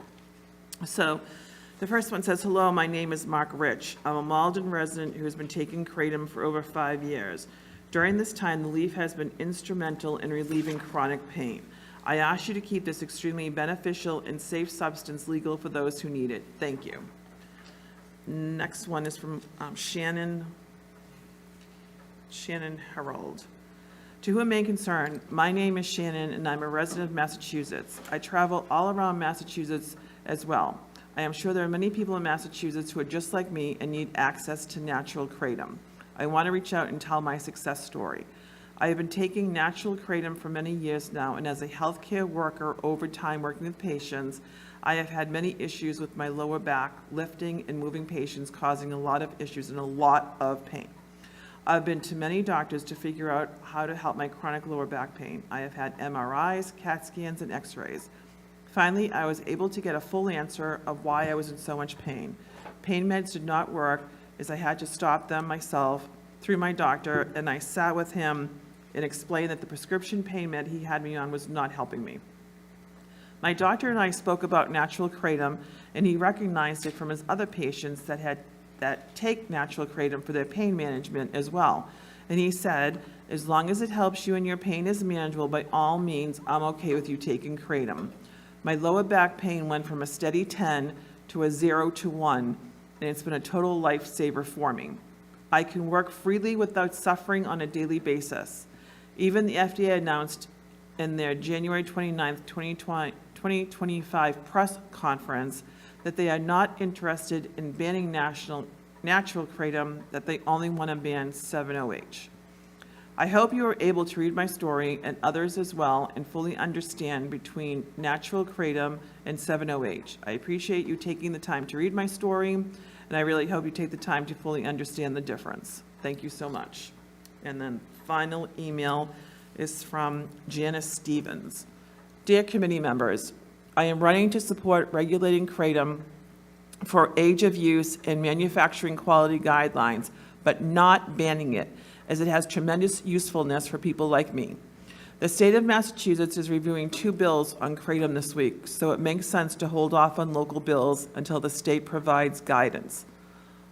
Also of note, I support regulation or banning of 7-OH, a new synthetic, because there is no science behind that and they've been shown to cause respiratory depression. That is not the case with kratom. Per FDA press conference on July 29, 2025, the FDA is not interested in banning kratom. There are hundreds of scientific studies of kratom that show it is safe for consumers, but the FDA is rightfully concerned with 7-OH, a new synthetic without any scientific backing. 7-OH is not the same as kratom, and I agree with the FDA that 7-OH should be banned or at least heavily regulated. Properly manufactured kratom should remain available for adults to use responsibly. I am a daily kratom user and have been for 15 years.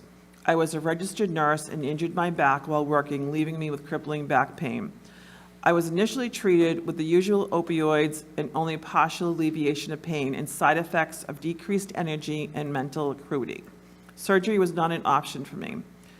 After about 8 months on opioids, I tried kratom and have never returned to opioids.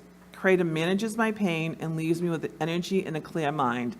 Since injuring my back, I have been a biotech executive for over 13 years, attained a Harvard degree in biomedical ethics, and could only have accomplished all of that because of kratom.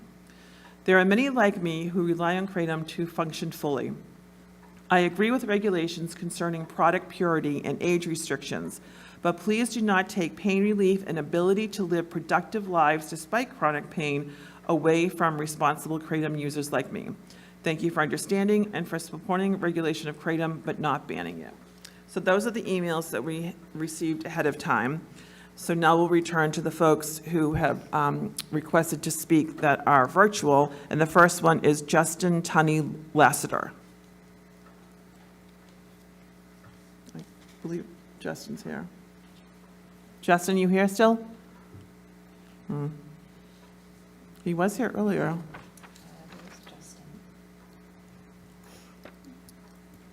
Okay. Justin? No? Okay. Well, we have to return to Justin. So we'll go to Jen. Sorry, I'm here. Oh, Justin. I'm here. Okay, Justin's here. Okay. Give me a second. Okay. Can you see me? All right. You guys can see me and hear me? Yes. Yes. Thank you. Okay. Good evening, Board of Health for the town of Plymouth. My name is Justin Tunney Lassiter, and I'm a citizen of Massachusetts. And today I'm reaching out as a consumer of kratom. I've lived with chronic pain for most of my adult life. From 2012 until 2016, I was prescribed high doses of morphine for around-the-clock pain management. After being kicked off of pain management, I've tried methadone and buprenorphine for chronic pain. Those were just too much for me. In 2021, I was introduced to kratom leaf from a friend who was using it to come off of Subutex. And ever since then, kratom has been a part of my healthful routine. I use it 2 times a day for my aches and pains. With it, I'm able to get through my life somewhat normally. I only use vendors that meet GMP standards and get their third-party testing done on their product. That's important for safe consumption. Kratom should be regulated, and it should have an age restriction included. The packaging should be properly labeled with set limits on the amount of naturally occurring 7-O that's allowed. Kratom leaf has less than 0.01% of 7-O by weight, and that's due to natural oxidation. Given the extent of America's drug problems, going after kratom bans is a step in the wrong direction. Many people are using kratom as a maintenance and a harm reduction tool. Law-abiding citizens are just trying to... Harley, meet Hardly. Law-abiding This is Hardly, my citizens granddog. are just Is trying it to... darling? Excuse me? What's going on? Can I speak? Yes. Thank you. Sorry, continue. Okay. So, given the extent of America's drug problems, going after kratom bans is a step in the wrong direction. Many people use kratom as a maintenance or harm reduction tool, and law-abiding citizens are just trying to live their lives with some comfort that is getting harder and harder to receive in the medical community. I know that kratom and the 7-O products being sold are not one and the same. I can't speak about the synthetic drug 7-O because I've never had any interest in trying it. I'm requesting that anyone charged with considering banning or regulating kratom take the time to research the literature that's out there. Also, listen to some testimonials that affirm kratom's responsible use. There's a whole podcast based on kratom's use. The decision to ban will impact many lives in a negative way. Banning kratom won't improve the opioid epidemic in any meaningful way, and doing so would make a new class of criminals practically overnight. Regulation is the best route moving forward. The decision to consume kratom should be decided by the adult, not some government board. Thank you for listening. Thank you, Justin. Are there any questions from the board? Public Health Division? No? Next speaker. Thank you, Justin, for taking the time. Okay, Thank you very much for listening. thank you. Jen?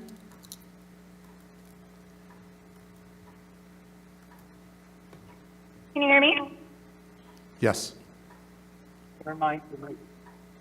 Great. Okay, sorry. There's a little bit of feedback. Trying to fix that for a second. Okay, so I'm Jennifer Mercier. I'm a mother, small business owner, and a holistic mentor to many. I was born and raised in Massachusetts. I'm here excited about the possibility of regulation in your community. After undergoing several emergency surgeries, I was left in debilitating pain. I chose not to turn to pharmaceuticals and or doctors. I feel at this point, pain patients truly are treated like criminals. I have several friends that either have been turned away or have been treated very poorly by their peers and family members and by doctors, and it's a really unfortunate situation.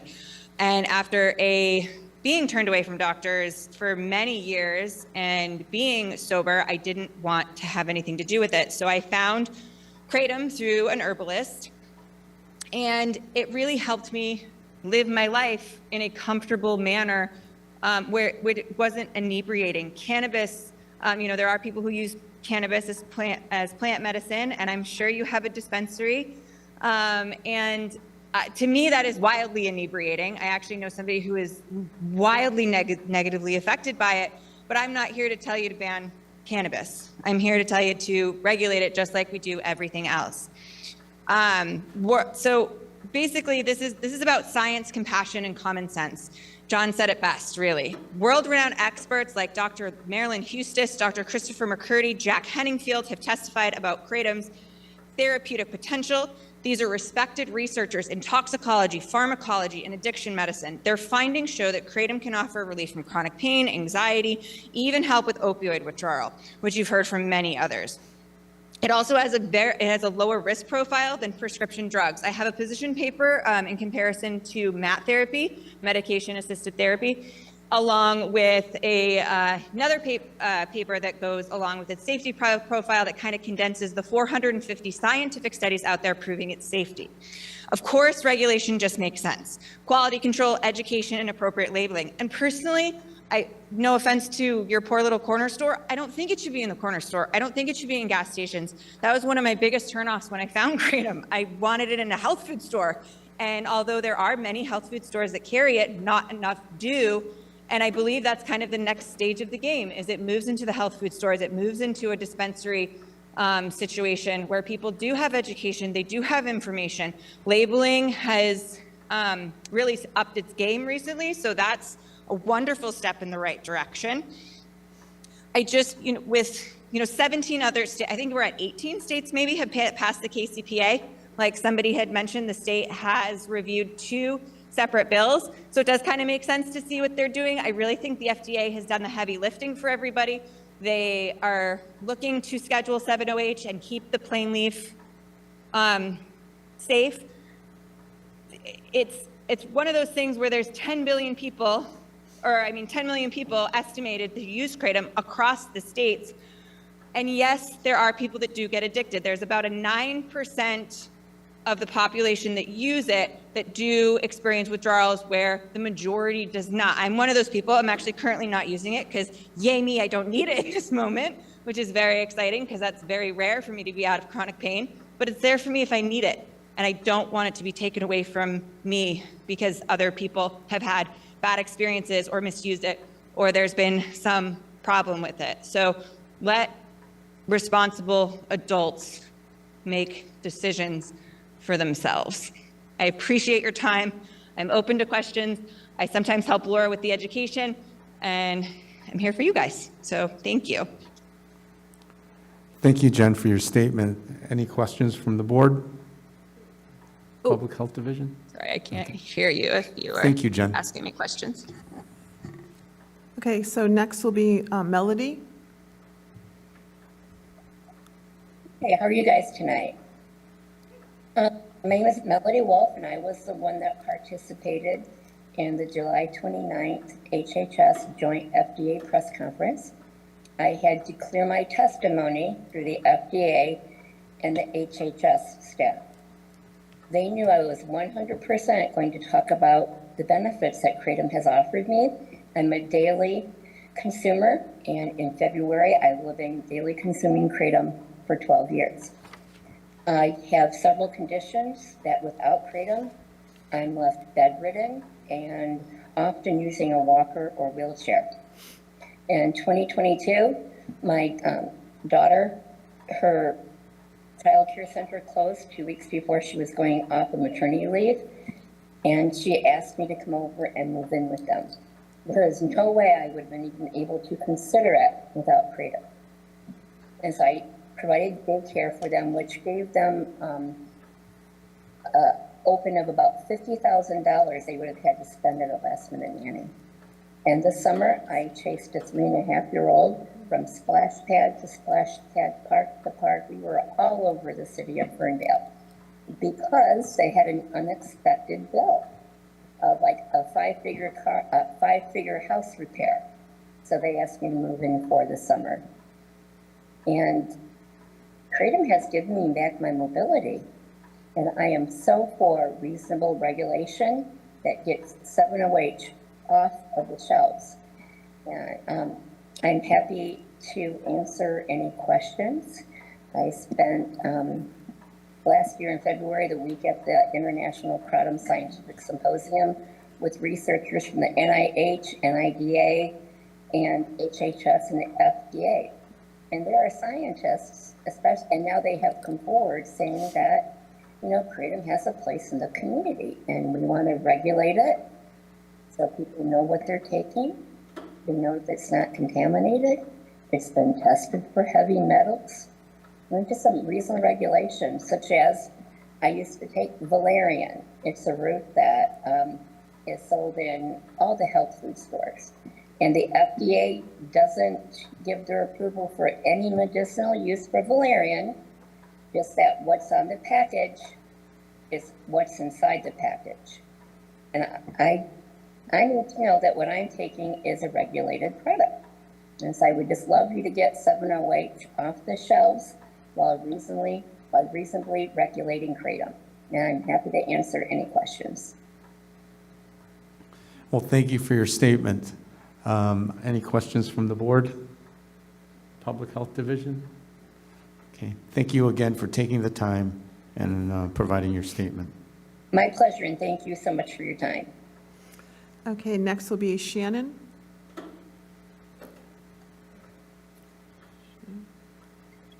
Yes, you already read my email. I was basically, just going to read my email, but you read it to everybody, and thank you so much. Okay, great. Thank you. Thank you. Next will be Wendy Chamberlain.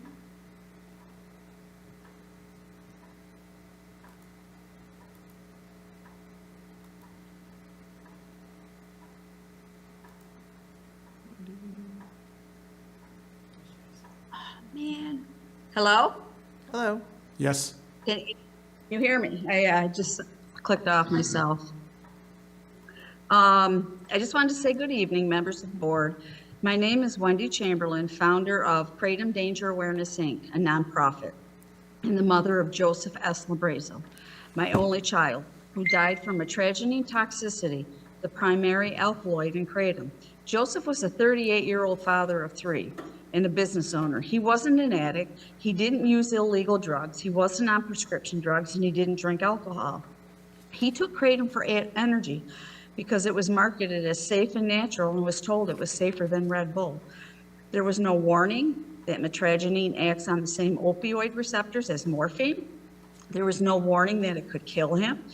His product was a GM product listed on the American Kratom Association's website, sold in vape shops, etc. He died alone in his recliner while watching TV. His 3 boys are growing up without a dad, and I'm living the rest of my life going to a cemetery.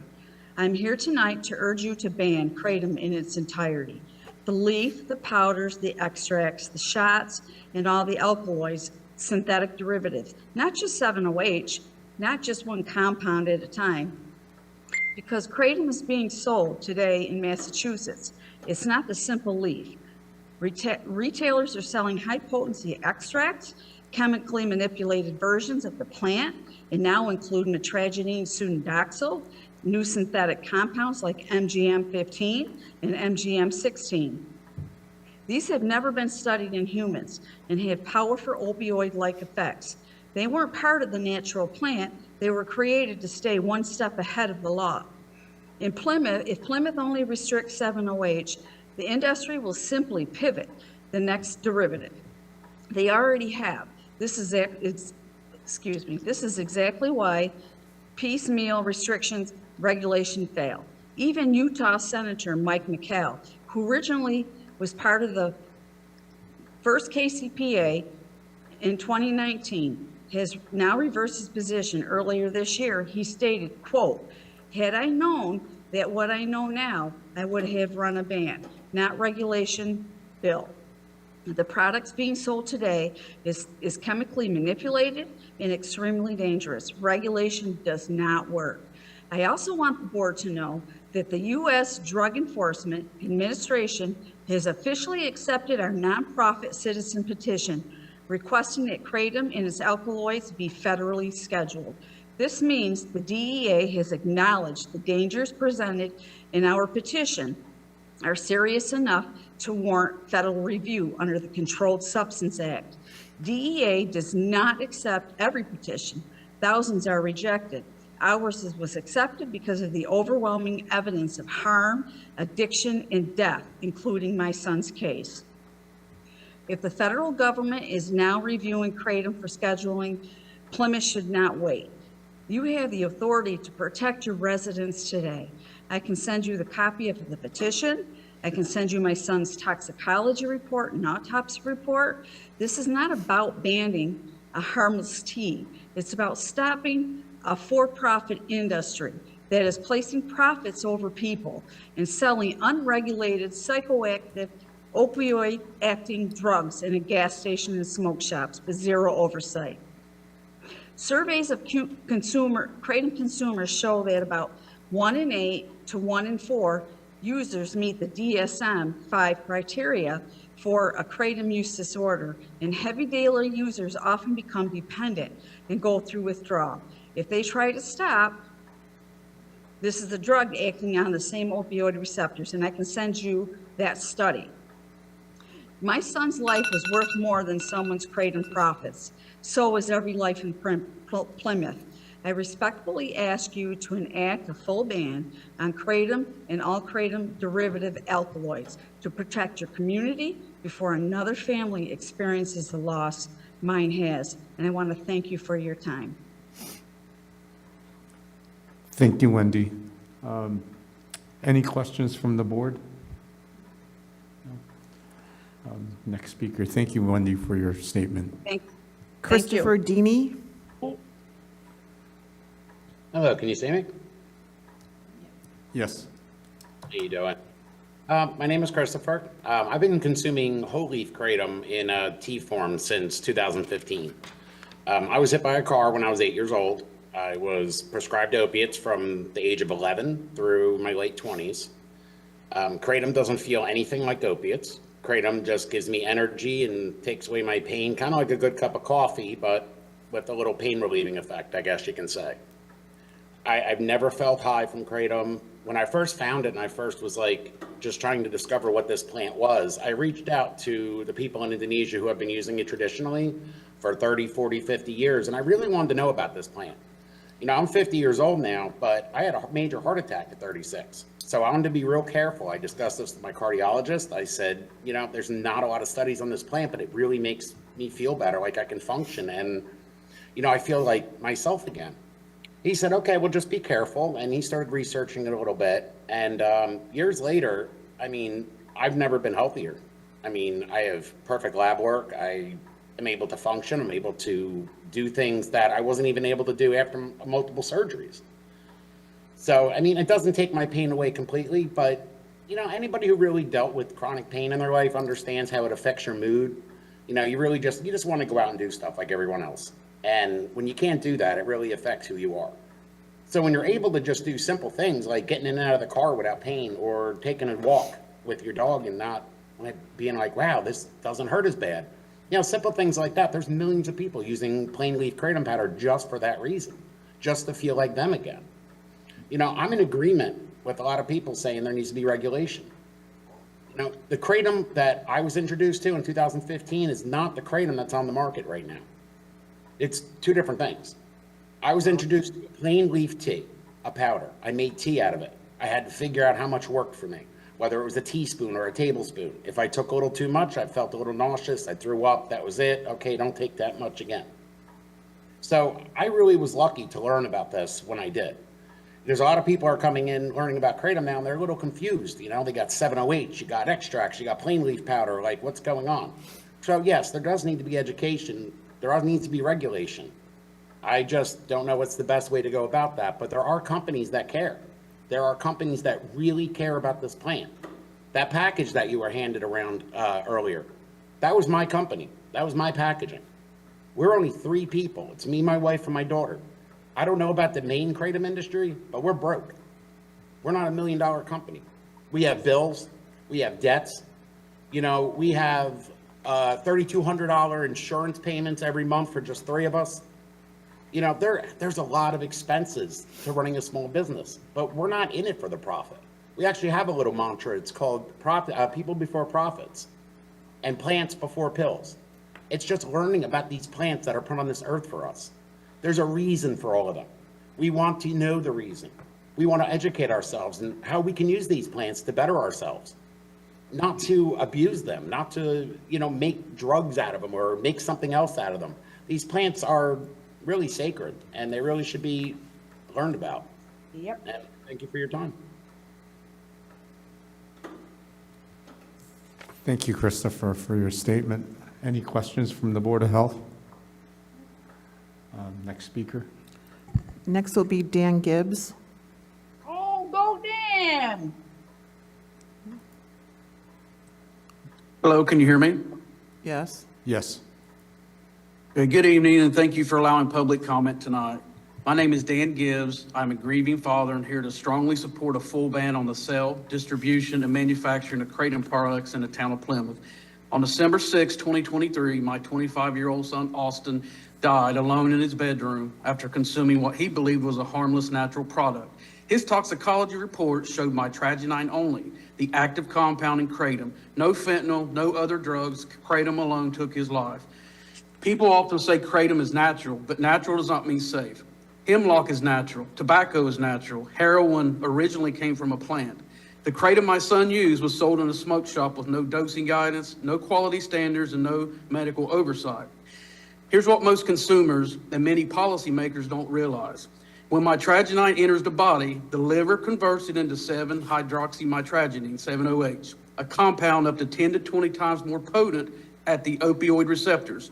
So even products labeled natural, herbal, or organic can become far more dangerous once metabolized, and nothing on the package warns consumers. One of the biggest red flags kratom advocates proudly say, kratom helped me get off opioids as strong as heroin and fentanyl. That should not be taken as an evidence of safety. That should be taken as proof of potency. If a substance is strong enough to replace heroin, oxycodone, or fentanyl withdrawal, then it is not a harmless herbal supplement. It is a powerful drug acting on the same brain receptors. And the idea that something this potent is sold over the counter next to vape juice and energy drinks should alarm every public health professional in this room. I want to address some counter arguments that you're hearing. First, don't ban it, just regulate it.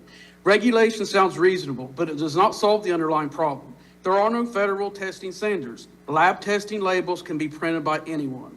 There is no enforceable limit on potency. Alkaloid ratios, which determine strength and risk, are not standardized. And state regulatory bills allow products with wildly different compositions to stay on the market. Regulation gives the appearance of safety, but not actual safety. People use it to get off opioids. Banning it will harm them. This argument is emotionally compelling, but is not supported by any evidence. There are no clinical trials proving kratom treats opioid addiction. There are cases of severe kratom withdrawal dependence. Many people end up dependent on both kratom and opioids. Recovery should involve medical providers, not gas station powders. Self-treating withdrawal with an unregulated opioid-like substance is not harmful reduction, it's risk elevation. Third, just make it 21 plus. Age restrictions do nothing. My son was 25. Kratom kills adults, and making it 21 plus still allows widespread sales of high potency extracts with no oversight. Towns that tried 21 plus laws saw no reductions in poison center calls or hospitalizations. Fourth, people will just buy it in another town. Local boards of health hear this every time they restrict anything, but that argument would stop every public safety regulation from ever being passed. Plymouth cannot control other towns, but Plymouth can decide what is sold here in its own stores to its own residents. Every town that bans kratom reduces access, reduces normalization, and reduces risk. The regulation you are considering, modeled on the Massachusetts Association of Health Boards template, is the correct and responsible path. It bans the sale, distribution, and manufacturing of all kratom products, including powders, capsules, extracts, and liquids. It brings Plymouth in line with its neighboring towns, including Kingston and Bourne, with the best practices across the Commonwealth. Plymouth is part of a regional public health movement, recognizing that waiting the state action means allowing preventable harm. Partial measures do not work. Age restrictions do not work. Labeling requirements do not work. There is no safe level of regulated kratom when the product itself has no federal standards and no medical legitimacy. The only way to protect the community is to stop the commercial sale entirely. My son Austin didn't get a warning label. He didn't get dosing instructions. He didn't get a chance to understand the potency of what he was consuming. And because of that, he did not get a second chance. My son was 25 years old. On the morning of December 5th, he woke up expecting to live a normal day. By the end of the day, my life had changed forever because of a product sold in convenience stores, far more dangerous than anyone told him. You have the authority to prevent Mr. more of these Gibbs, tragedies. Mr. Gibbs, your time is up. Do you need additional time? Just like 10 seconds. Okay, great. You have the responsibility to protect your community, and tonight you have the opportunity to join other Massachusetts towns in removing a dangerous opioid-like, completely unregulated product from your store shelves. I respectfully urge you to adopt the full kratom ban. Thank you for listening, and thank you for your commitment to protecting the residents of Plymouth. Thank you, Mr. Gibbs, for your Thank you. statement. Any questions from the board? Next speaker. Misty Brown.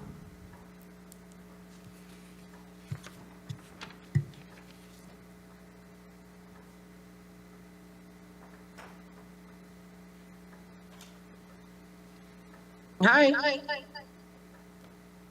you guys hear me okay? Yes. Okay.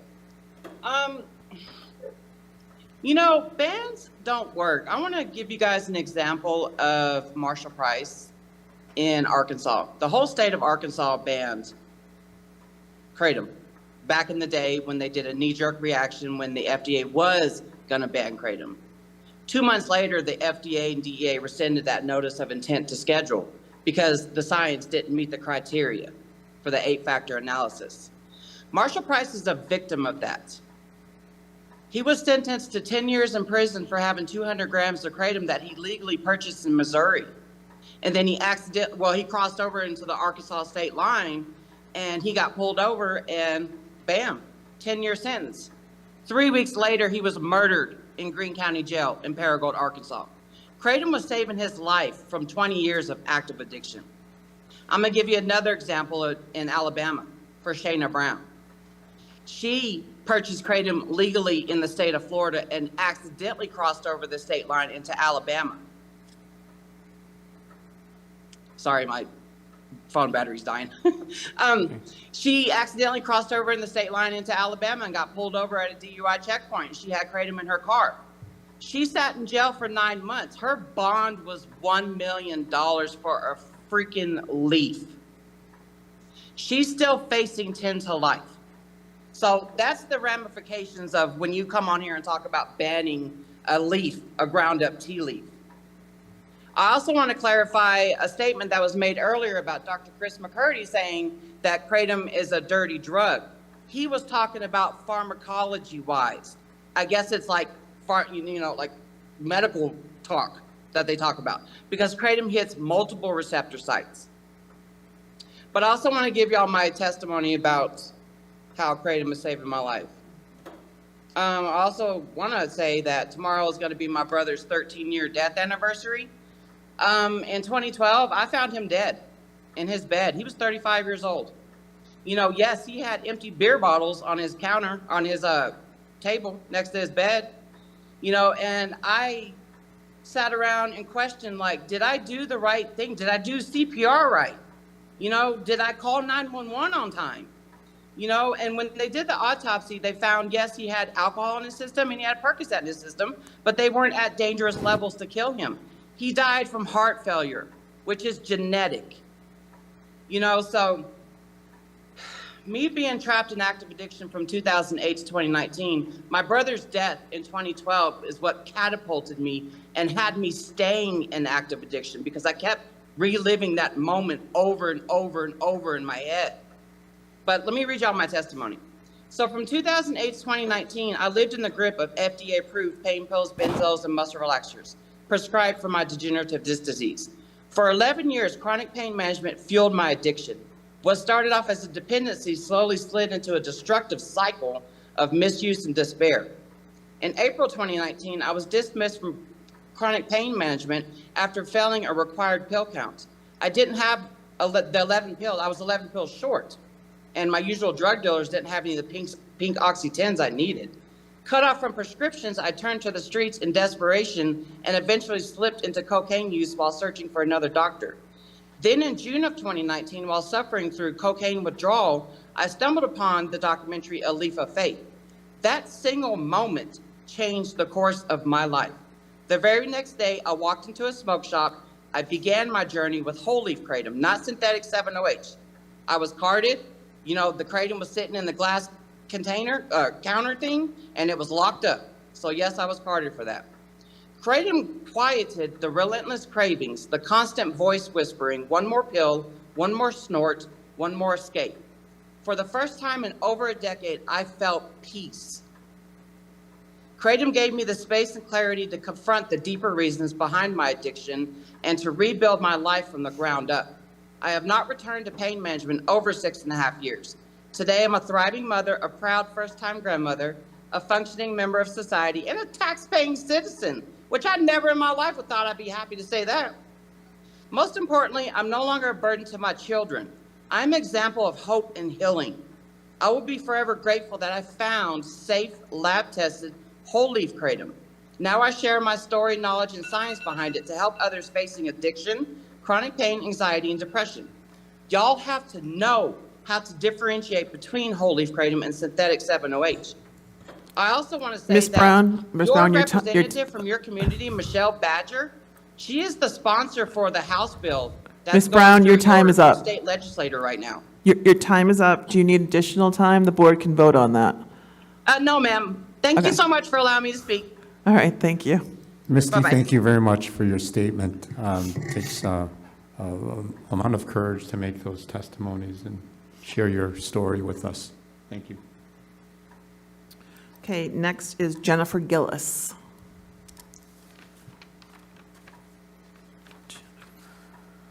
Hi, my name is Jennifer Gillis. Thank you for the opportunity to speak today. I just want to share the impact Kratom's had in my life. 19 years ago, I was diagnosed with transverse myelitis, and this came not only with many physical limitations, but I became a lifelong chronic pain patient. For 13 years, I utilized various pain management options, including prescription medication, to help me just be able to function daily. Due to circumstances like DEA cutbacks and ever-changing regulations, I was eventually just unable to get my pain meds that I had relied upon for so long. In May of 2019, I found Whole Wheat Kratom, and I've been a responsible Kratom consumer for the last 6.5 years. I can get out of bed, I can run errands, attend school functions. Even with my physical limitations I still have, I live a somewhat normal life because my pain is being managed. I know there are so many others who have a similar story to mine. Whole Wheat Kratom has been a lifeline for people like me who just want to live a better quality of life, and we should have the freedom to choose Kratom to do that. Whole Leaf Kratom, when properly tested and labeled, has helped countless people like me live a better quality of life. What puts consumers at risk are the 708 products that are being marketed as Kratom. They're completely different. I think that you should support regulations such as age restrictions, mandatory lab testing, accurate labeling, and limits the amount of the 708 that should be in products. This helps protect public health while preserving the freedom of choice for responsible adults. Thanks again so much for your time, for letting me speak tonight and be the voice for everyone in the chronic pain community that were unable to be here and speak today. Thank you. Thank you, Jennifer. Are there any questions for Jennifer? No? Next speaker. Susan is no last name. Susan Cave. Hello, my name is Susan Cave. Okay. I'm going to try to see if my camera will work. Let's see. No, okay, that's fine. I just wanted to show you a picture of my son. But my name is Susan. I'm 70 years old. I'm a retired RN. I spent 23 years in the Air Force and retired as a lieutenant colonel back in 2006. I'm also the mother of William Cave, who died at only 32 years old from mitragynine toxicity, which is the primary alkaloid in kratom. William was healthy. He worked hard. He had no history of addiction or drug use or abuse. And in April of 2024, my son did not come home. His toxicology report confirmed that mitragynine was his killer. My William, my precious son, died from a toxic mixture of prescribed antidepressants and mitragynine. He used antidepressants since he was very young because he experienced, his father died when he was 14 in a tragic drowning accident. He, had to be prescribed antidepressants. One day at work, somebody told him about kratom. That it might help his anxiety and depression. So he looked at it. He Googled it. He didn't just go out and start buying this stuff and taking it because somebody told him at work it might help. He Googled it. Everything he read and saw said it was safe. So he started taking it. He started taking it in 2020. He became a chronic user. He became dependent on it. At first it helped him. After a couple of 6 or 7 months, he started feeling worse than ever before. He realized this is not good. So he tried to stop taking it, and he couldn't. He couldn't stop taking kratom because he'd become dependent on it, and he felt even worse than before. He tried to taper. He tried to stop cold turkey. Many times he tried to stop. It was a vicious cycle. One time I went over to check on him and I saw him in withdrawals, and it was horrible. And in April of last year, he didn't come home. So after he died, I thought it was safe too. I knew he was taking it. I thought it was safe. He told me it was safe. I read it was safe. After he died, I started learning all about kratom. And I can tell you now that kratom, regulating regulations, it sounds great, KCPA, Kratom Consumer Protection Act, boy, that sounds great, doesn't it? Well, it won't work. I'm sorry to tell you that regulating Kratom will not work. And the reason it won't work is because there are over 50 alkaloids in the raw kratom leaf, and there's still not a complete understanding of the two main alkaloids, which are metragenine and 7-hydroxymetragenine. The plant, the kratom plant, and all products made from kratom are extremely variable in their makeup. Every leaf is different depending on where it's grown overseas, which is probably Indonesia. Depends on the environmental growing conditions, how long it's harvested, how long it's cured, how long it's allowed to ferment, and of course the manufacturer's processing technique. Somebody's already mentioned this and I don't want to repeat, but it's critical that you know that the metragenine found in the kratom leaf is metabolized naturally inside the body into 7-hydroxymetragenine. Just because of this fact, you cannot regulate 7-HO and claim, you cannot say that 7-hydroxymetragenine is completely different substance than raw kratom. They're one and the same. And most assuredly, a Kratom Consumer Protection Act will not stop the natural process that occurs in the body. It's a known fact that kratom manufacturers, retailers, users, and advocates say kratom is a do-it-yourself remedy from everything from pain, cough, depression, to diarrhea and addictions. There are online forums right now that anybody can look at, full of stories of how people who became addicted to kratom that they thought was going to help them. There are actually websites like Grow Kratom that actually warns their customers to not use their product if they're subject to any form of drug testing. And how can a regulation keep pace with a $1.5 billion kratom industry? If you put kratom, if you ban... Ms. Cave, your time is up. Did you want to request additional time? Am I running out of time? Your time is up, but you can request additional time if you like. I would like to request additional time, How much time do you need? probably 2 minutes. Is the board? Is that okay, the board? All right, the board has approved an additional 2 minutes. I appreciate that. There are always going to be bad actors that will look to enter a market and find a product they can exploit. They will recreate it, synthesize it to become a product even more addictive and deadly than ever before. Right now on social media, you can easily find links and websites with people giving step-by-step instruction on how to make 7-OH from raw kratom. It's crazy. I don't care any regulation on, no matter how strongly it's written, no matter if they have it behind a locked case in the gas station and require a person to be 21.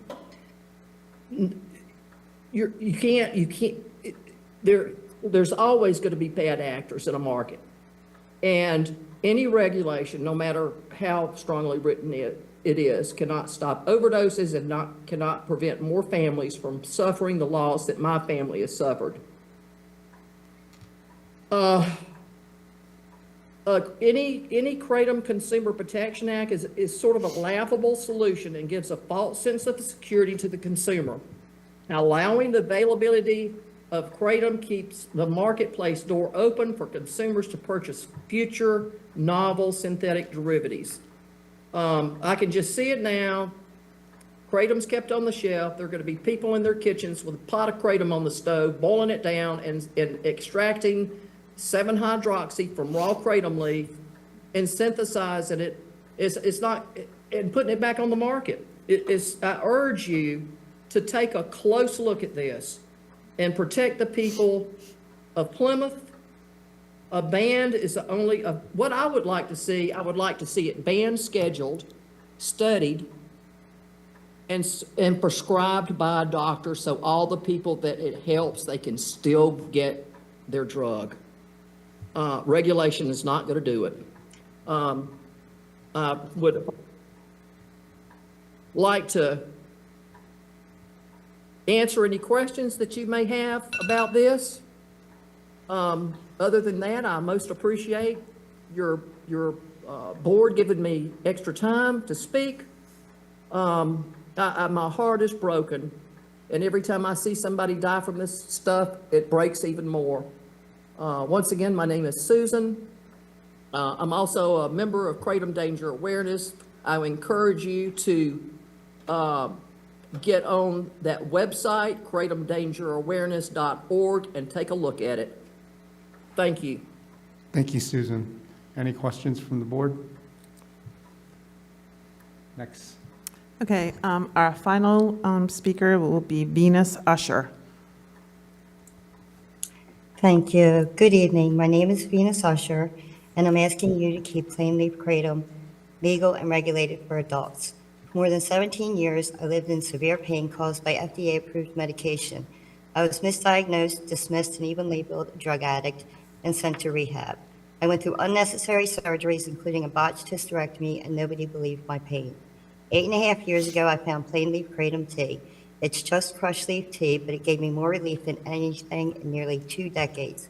It helped me get the surgery that finally proved my pain was real, and it allowed me to live my life again. I have never needed opioids since. I'm clear-minded, functional, and present. I fully support regulation, age 20.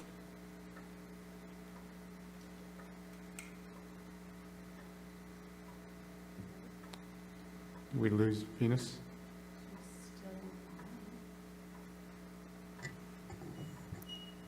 Ms. Usher, were you finished? Huh.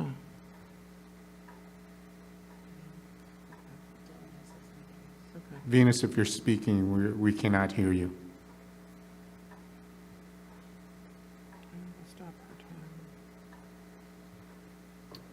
Okay. Someone else has joined, so we can go to the next speaker, and maybe if Venus comes back, but we have Dylan online as well. Hi, can you hear me? Yes. Hi, I'd just like to share my testimony today, and I really appreciate your time. My name is Dylan. I'm a father, a New England resident, and an advocate for natural health and medicine. My wife grew up in Massachusetts, and we spend time in the state on a weekly basis. Before discovering whole leaf kratom powder, I dealt with a host of debilitating health issues, both physical and psychiatric. Following previous mental health diagnosis I struggled with throughout my teens and 20s, in 2018, I was diagnosed with neuroborreliosis, an infection that affects the brain and nervous system from the bacteria that causes Lyme disease.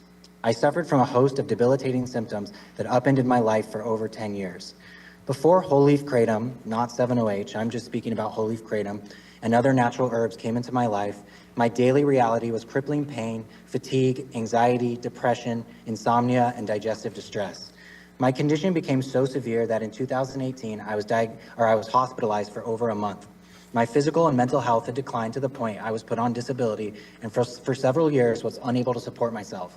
And while most people never return to work after going on disability, I recently have, in largest part due to kratom's role in helping to manage my complex health issues.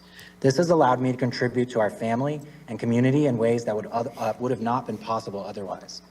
In 2016, I entered recovery from alcohol and prescription pills that I was using to manage my symptoms and began detoxing off several pharmaceuticals, including benzodiazepines like Xanax and Klonopin, and stimulants like Adderall and Ritalin. I was legally prescribed these to manage my symptoms, but their effect on me became highly detrimental. I'm extremely familiar with the concept of sobriety and what it means to be sober versus not. With a background in addiction, I'm acutely aware of when something plays a medicinal role in my life and when something is destructive. And no other substance has ever been more medicinal and helpful in my 15 years of treatment for my mental and physical disabilities as kratom leaf has been. It supports my recovery process, just like so many people across the country, has a massive positive impact on my mental health and discomfort levels without getting me overly intoxicated or inebriated, something that is so important to me. In my opinion, it is because of kratom's ability to take the place of high-profit pharmaceuticals and be used as an exit substance that is so heavily demonized. It's actually because of how beneficial it is that we see calls for bans and a coordinated effort across the country. It's so beneficial that it cuts into the profits of the pharmaceutical companies who heavily lobby and influence our government. For instance, if I weren't using kratom, I would likely be, and at one point have been, on a stimulant, a benzodiazepine, an antidepressant, a sleep medication, an opiate, and more. With the actual cost of these drugs, or cost to the taxpayer if insurance is used, that is so much money not being made off of my conditions. I now take 0 medications and only take kratom 3 times a day, 1 teaspoon. This is a classic case of profits over people, just like we saw with cannabis over the past 10 years. Massachusetts has already become a leader in the alternative and plant medicine space. They allow their people to choose what treatments or medicines work best for them. Why now would you go in the opposite direction for a very comparable plant? There is no substance on this planet that someone doesn't have a bad reaction to and die. And that is the unfortunate reality. It doesn't take away the pain or the trauma in the slightest, but we could be up here talking about alcohol, tobacco, Tylenol, all of those substances when ingested. There are people who have bad reactions and die, but in this country, we don't ban substances merely because some people abuse or use them and are damaged by them. It is in fact the same people who helped to create the opiate crisis, who continue to profit off the dependency and addiction they caused, who see kratom leaf as a threat to their revolving door of profit, pain management, and rehabilitation. The stakes could not be higher for me personally. If I lost access to whole leaf kratom powder, it would massively impact my ability to be the father and community member that I am today. It would mean returning to a life of pain, instability, and suffering, taking away the single most effective tool I have to manage my physical and mental health. Revelation 22:2. In the midst of the street of it, and on either side of the river, was there the tree of life, which bare 12 manner of fruits, and yielded her fruit every month. And the leaves of the tree were for the healing of the nations. And I wanted to address just one question that was asked earlier about a prescription and doctor model. And I'm not opposed to that. I think it would work better in, I'm for regulations. I think you should ban 7-OH. I don't think it's appropriate at all. It's a synthetic opiate. It's a hyper-concentrated metabolite that's masquerading as kratom, and it's not safe. I believe that just the whole leaf kratom powder, the powder and the whole leaf tea, I think the safety profile is high enough and the risk versus reward that product should remain on the market. But one of the reasons why we might not want a doctor model for this is that some of the people who use this, it's the difference between life or death. And they might need it when they need it. They might not have the choice if they're about to relapse on fentanyl. I don't use it for that. I've never done fentanyl. I've never done opiates. I was addicted to alcohol and prescription pills, but not opiates. But some of these people, they don't have the time in that moment when they're making that decision, whether to relapse or not, to get a hold of a doctor, wait 3 months for an appointment, get a medical card, and go get it. They might need to get it then, or they might die. And that's the sad reality of the world we live in. There's so many dangerous substances out there. Kratom really isn't one. It's been in this country for over 2 decades, for over 20 years, and most of us haven't heard of it, and that's because there's not people on the streets dying from it. There are some, obviously, we've heard testimony, and that is awful and traumatic, and I truly feel bad for anyone in that position. And I understand being angry about that and wanting to do something about it. That's a logical reaction. But we have so many dangerous substances, and this has been in the country for 20 years, and there's not people on the streets dying from it. There's not all of this terrible stuff happening. You may have heard of some things in the last couple of years because this Dylan, your time is up. Do you need additional time? No, I think I've made my point. Okay. And I really appreciate you guys for taking the time to really think about this issue, because for many of us, it's everything. It's essential to our lives. Thank you. Thank you, Dylan. I think we'll close the speakers from now. Before we close the public forum, I do want to personally thank the Public Health Division, Karen Keene, Margaret Coe, and Dana Burke for supporting the board in putting together this forum, getting the speakers. There's a lot of coordination involved in making sure that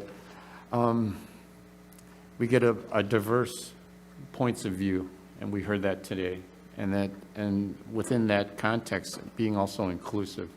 A lot of different folks from all across the Commonwealth, as well as the United States. It's a topic, and we'll have this going forward in deliberation from within our regular Board of Health meetings. Again, thank you for the speakers today. We had quite a bit of statements, some heartbreaking, some very informative, and that was the goal of this forum, is to give us some information, give us and points of views and testimonies. So thank you again. I'll leave it for any other closing statements from the board. Okay. Thank you, everyone. This forum is closed. Thanks.